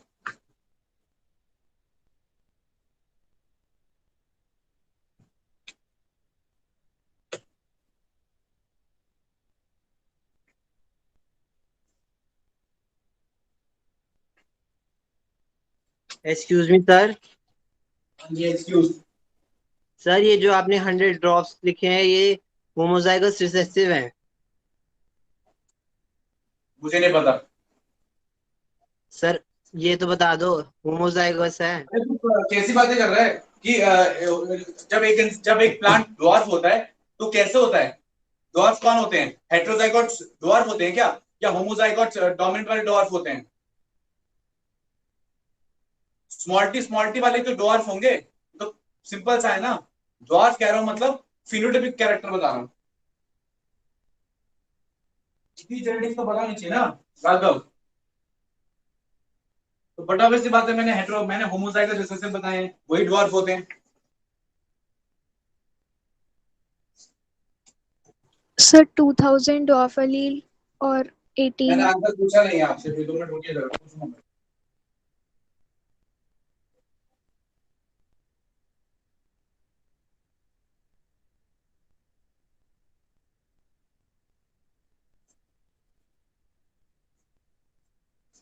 हो गया सब लोगों का आंसर सॉल्व?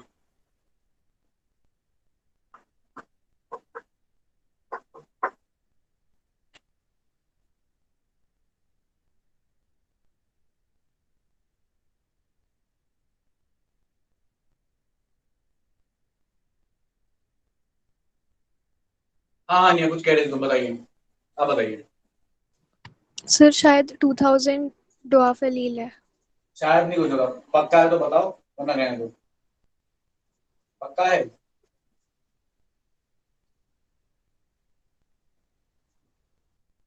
शायद वाले आंसर नहीं चाहिए मुझे।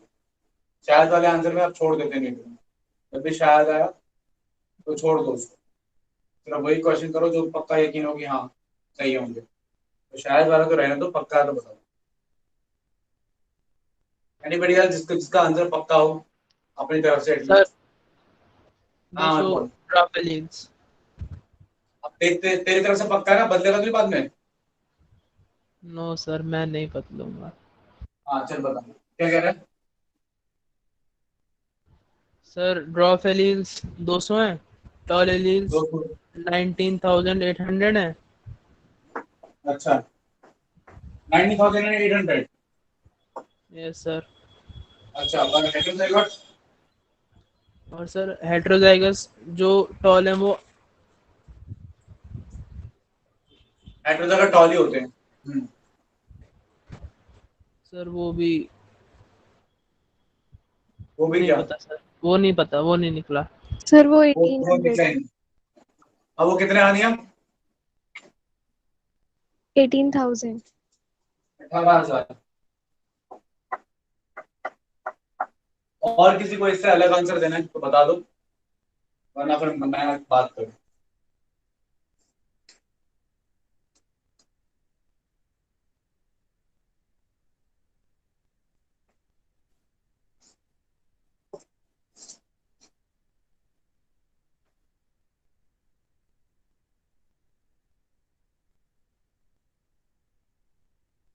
हाँ जी, और किसी को कोई के पास कोई और दूसरा कोई आंसर?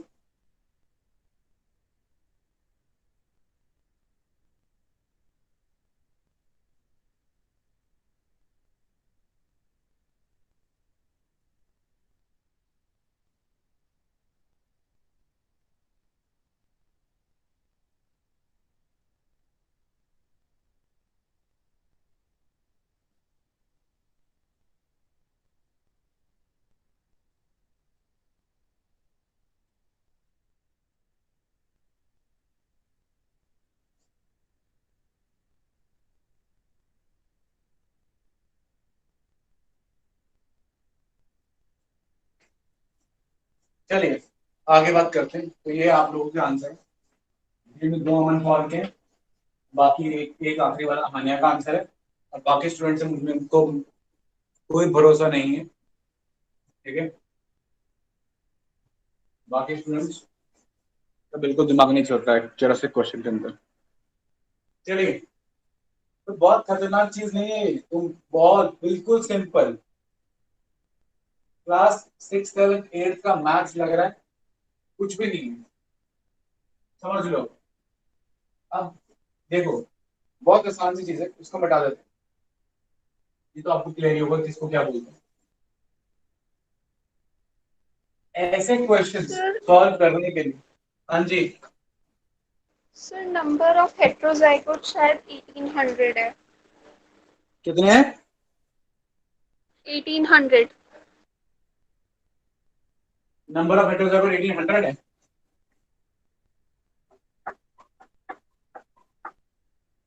अठारह सौ। वैसे भी 18,000 तो हो ही नहीं पाएंगे, तो 10,000 लोग ही हैं मैक्सिमम, तो लोगों से ज्यादा हेट्रोजाइगोट तो होंगे नहीं। क्यों आने? सर मेरा 180 आ रहा है। Yes sir. आने ने अपनी तरफ से लोग बना दिए 8,000 लोग, सर तो वो मैंने हेट्रोजाइगोट दे दिए। किया था। वो 180 किसका आता है? आयुषी का। सर मेरा भी। Yes sir. मेरा भी वाली कौन है? तान्या। Yes sir. ठीक है, तान्या का भी 180 लिख लो। चलिए बाकी बात करते हैं। पे टेंशन, बिल्कुल सिंपल सा क्वेश्चन है, आपको बस क्या समझना होता है कि क्या दिया हुआ है और क्या पूछा गया है। आपको मैं बताता हूँ। आपको नंबर ऑफ डॉट्स अली, अच्छा दिया क्या हुआ है? 100 डॉट दिए हुए हैं, मतलब आपको चुपचाप दे रखा है क्यू स्क्वायर। क्यू स्क्वायर दिया हुआ है 100, ठीक है। अब आपसे पूछा है कि नंबर ऑफ डॉट्स अली बता दो। नंबर बताना है, मतलब आपको क्यू चाहिए, फ्रीक्वेंसी आ गई, क्यू आ जाएगा, डॉट अलील आ जाएगी, ये फ्रीक्वेंसी आ जाएगी। इसको मल्टीप्लाई कर देंगे टोटल अलील से, टोटल अलील से मल्टीप्लाई कर देंगे तो आपकी नंबर ऑफ डॉर्फ अलील्स आ जाएगी। सिंपल सी बात है। फ्रीक्वेंसी आ गई तो टोटल से मल्टीप्लाई कर दो। ये तो छोटा बच्चा भी जानता है कि फ्रीक्वेंसी आ रही भाई, आधे लोग अगर मेल है आधे फीमेल है, और पॉपुलेशन अगर 2,000 की है तो 1,000 मेल्स हैं। सिंपल सिंपल सा है। अगर 1/4 मेल है तो कल भी बताया था 2,000 लोग हैं तो सिंपल 500 मेल हो गए। तो फ्रीक्वेंसी पता है, टोटल से मल्टीप्लाई करो नंबर आ जाता है। टोटल नंबर ऑफ टॉल अलील पता नहीं है, मतलब पी चाहिए इनटू टोटल अलील कर दोगे तो आपका ये आ जाएगा कि भाई कितनी होगी, है ना, पी की वैल्यूज आ जाएगी। नंबर ऑफ हेटेरोजाइगोट्स निकालने हैं, तो इसके लिए क्योंकि हेटेरोजाइगोट्स इंडिविजुअल है, और इंडिविजुअल हेटेरोजाइगोट्स का होते हैं 2pq होते हैं, 2pq उनकी फ्रीक्वेंसी होती है। अब टोटल अलील से मल्टीप्लाई नहीं करेंगे, टोटल नंबर ऑफ लोगों से मल्टीप्लाई करेंगे, टोटल पीपल या इंडिविजुअल से मल्टीप्लाई कर देंगे, बस ये आपका नंबर ऑफ हेटेरोजाइगोट्स आ जाएगा। तो इतना सा आपको काम करना है कि आपको क्यू स्क्वायर दिया है, उस क्यू स्क्वायर से आपको क्यू निकालना है, क्यू से पी निकालना है, क्यू पी पता लग जाएगा, टू पी क्यू निकाल लेना है और टोटल से मल्टीप्लाई करके नंबर निकाल लेना है। इतना सा काम आपसे नहीं हुआ, मैं आपके लिए कर देता हूँ, ठीक है, ये भी मैं ही कर देता हूँ। अब जरा यार ध्यान ही दे लो। अब आपके पास क्यू स्क्वायर सिंपल सा लिखा हुआ है 100, sorry not 100, my bad, Q square 100 नहीं लिखा हुआ है, क्यू स्क्वायर 100 तो लोग लिखे हुए हैं और क्यू स्क्वायर तो फ्रीक्वेंसी होती है, मतलब आपको दे रखा है क्यू स्क्वायर 100 कितने में से, 10,000 में से। अब 10,000 में से इसको क्यू स्क्वायर इज 100/10,000।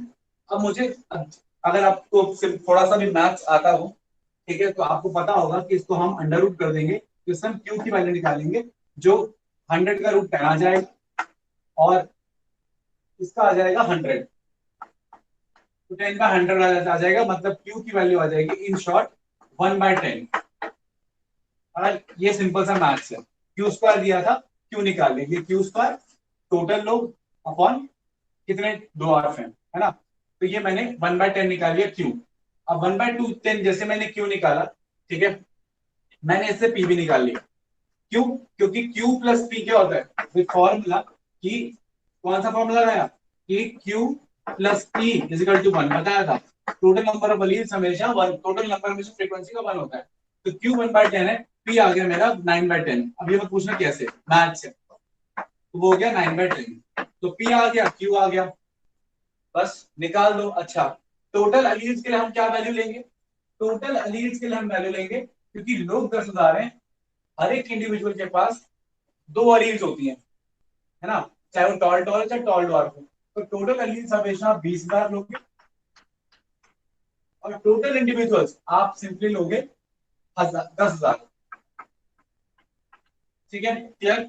पी पता है, क्यू पता है, 2p क्यू निकालो, 2p क्यू आएगा 2 इंटू 1/10 इंटू 9/10, मतलब 2p क्यू की वैल्यू आ जाएगी, 2p क्यू की वैल्यू भी आपके पास आ गई, क्या आ गई 18/100, 18/100 आपके पास 2p क्यू की वैल्यू आ गई, सिंपल सा। आपके पास 2p क्यू भी है, सब कुछ है, तो अब आपको नंबर ऑफ डॉर्फ अलील निकालनी है, तो मतलब क्यू को मल्टीप्लाई कर दिया टोटल अलील से, क्यू की वैल्यू क्या थी बेटा 1/10, तो आंसर क्या आ जाएगा 1/10, यहां पे कर लेते हैं, क्या आएगा 1/10 इंटू 20,000, और 1/10 इंटू 20,000 में हमने 10 से एक जीरो को माइनस कर दिया, आंसर आ गया 2,000, जिसका 200 आंसर आया है वो गलत है, आंसर क्या आएगा बेटा, आंसर आएगा 2,000। तो डॉर्फ अलील कितनी है, 200 नहीं है, 2,000 है, 200 गलत है।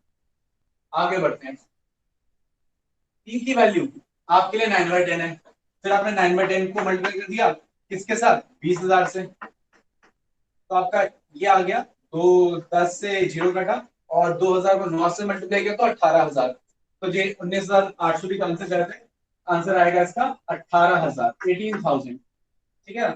और ये निकालना मुश्किल नहीं था भाई, जब 2,000 अलील्स डॉर्फ हो गई, बची हुई अलील्स टॉल है, तो 20,000 में से 2,000 हो गई डॉर्फ, तो 18,000 ऑटोमेटिकली क्या हो गई, क्या कहते हैं उसको, 18,000 कैसे हो गई, टॉल एलियंस, सिंपल। अच्छा, नंबर ऑफ हेटेरोजाइगोट्स निकालना था, अब 2pq को मल्टीप्लाई करना था टोटल इंडिविजुअल से, अब 2pq की वैल्यू क्या निकाली मैंने 18/100, तो आपने कुछ नहीं करना था, 18/100 को मल्टीप्लाई कर देना था 10,000 से, तो टोटल लोग कितने हैं 10,000 हैं, तो डबल जीरो से डबल जीरो कट गया और ये आंसर आ गया 1800, तो 1800 जिसने निकाला 1800, ठीक है, तो 1800 जिसने भी निकाला है एकदम सही निकाला है कि 2pq की वैल्यू 1800 है। किसने निकाला था 1800 2pq की वैल्यू, सर गरिमा। हाँ गरिमा, वेरी गुड गरिमा। और बाकी वैल्यूज क्या निकाली तुमने, पी और क्यू,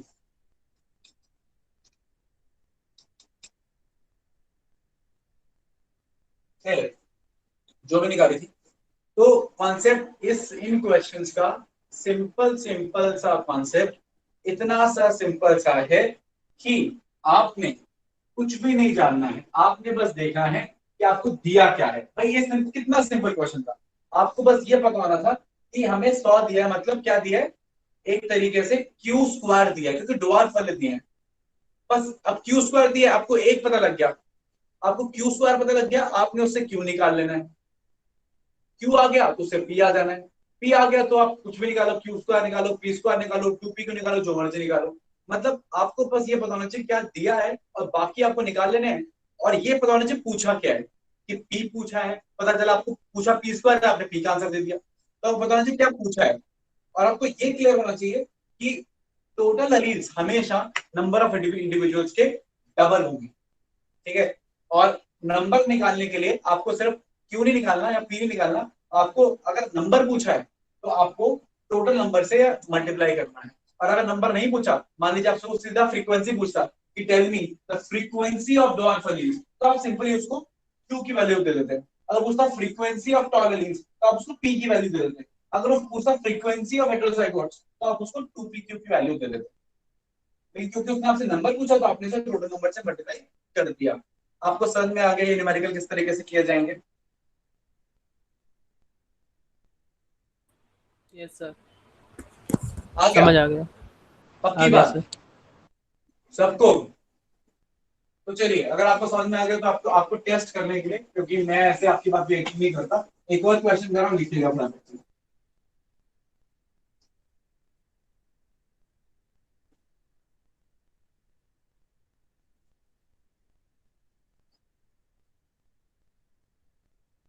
क्वेश्चन सिंपल सा है।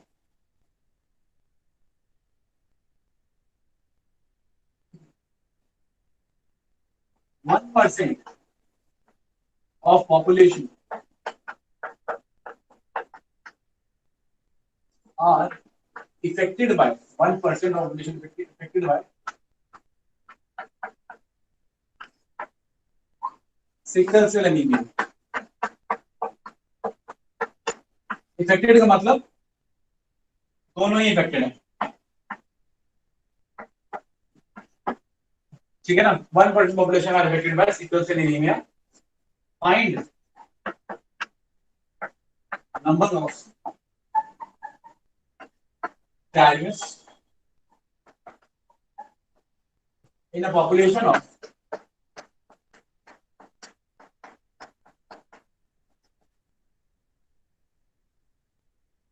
of 1,000 individuals।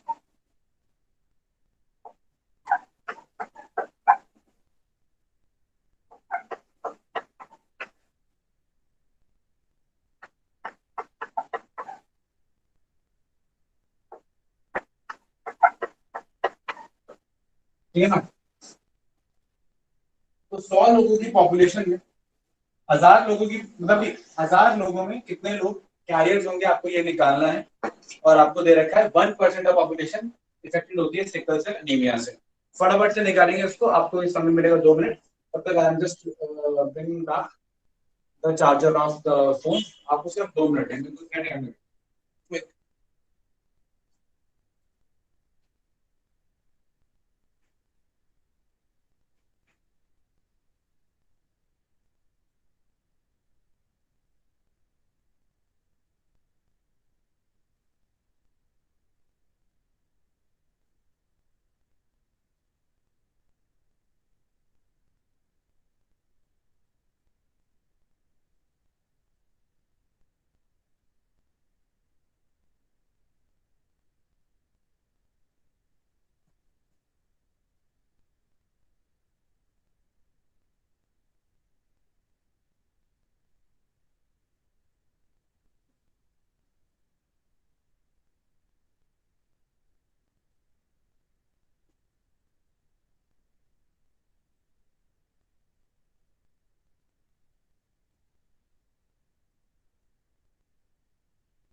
सर 180 आंसर आ रहा है। आ गया? Yes sir. बाकी लोग का क्या है? 180। 180. ओके, आइए समझते हैं। बहुत सिंपल सा क्वेश्चन है।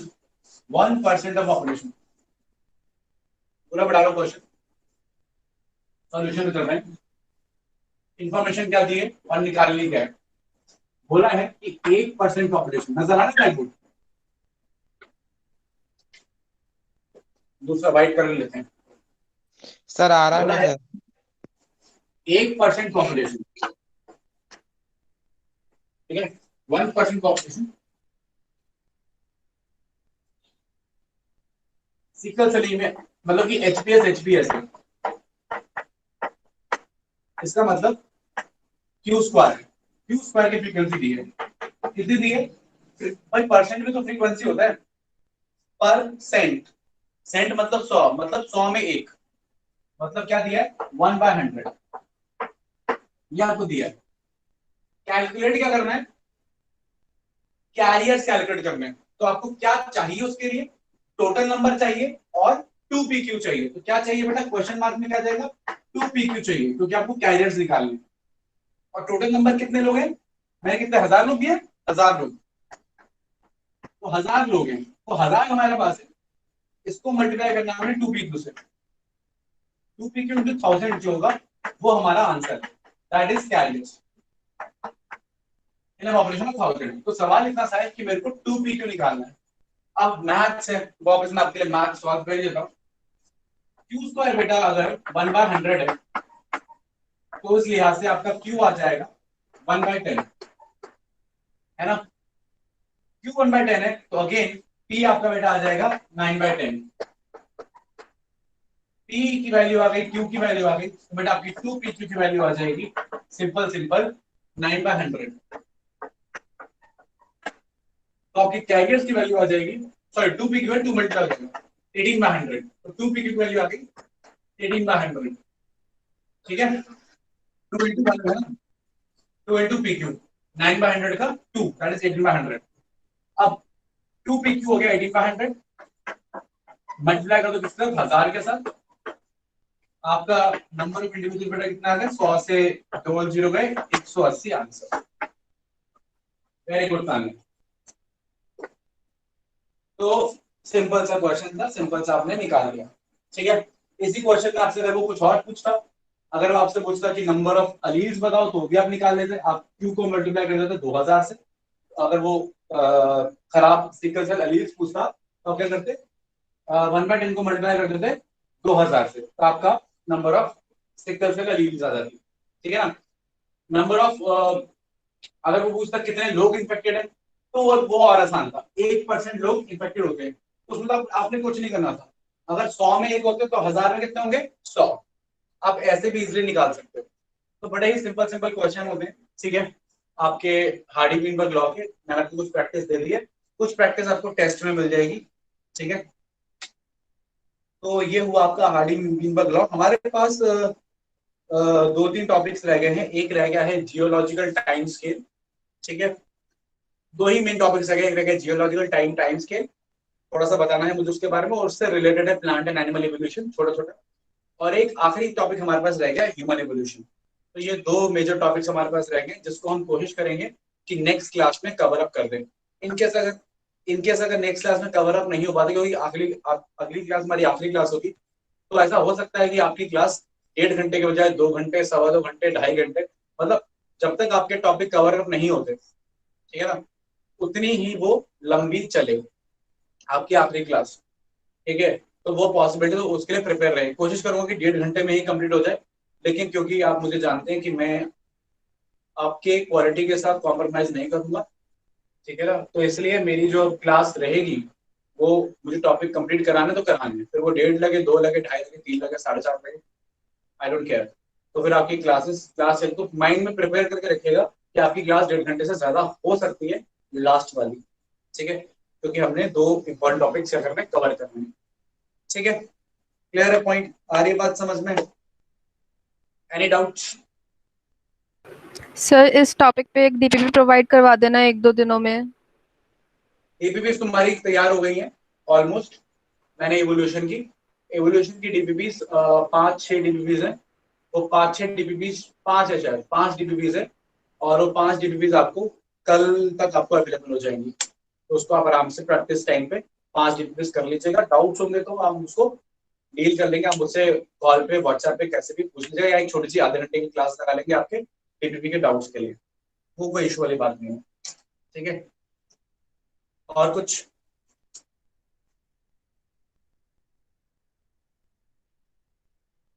मैं आपको इसकी डीपीपीज इसलिए नहीं दे रहा था, दो तो पहले ही बन गई थी एक एक करके, क्योंकि फिर क्वेश्चंस लिंक्ड होते हैं। फिर इवोल्यूशन में आप ये नहीं कर सकते कि आपने नेचुरल सिलेक्शन कोर्स उठा लिया फिर वो और भी चीजों से रिलेटेड है, तो ओवरऑल ही डीपीपीज आपकी होंगी 15 क्वेश्चन की डीपीपी में, कोई खास टाइम लगेगा नहीं आपको, 5 डीपीपीज आप कर लोगे 1 घंटे के अंदर। आपने ढंग से पढ़ा हुआ 1 घंटा बहुत है। कितने क्वेश्चन होंगे? 15 × 6 90 क्वेश्चन, 90 क्वेश्चन 1 घंटा, क्वाइट डन है। कोई और डाउट किसी को किसी टॉपिक को लेके?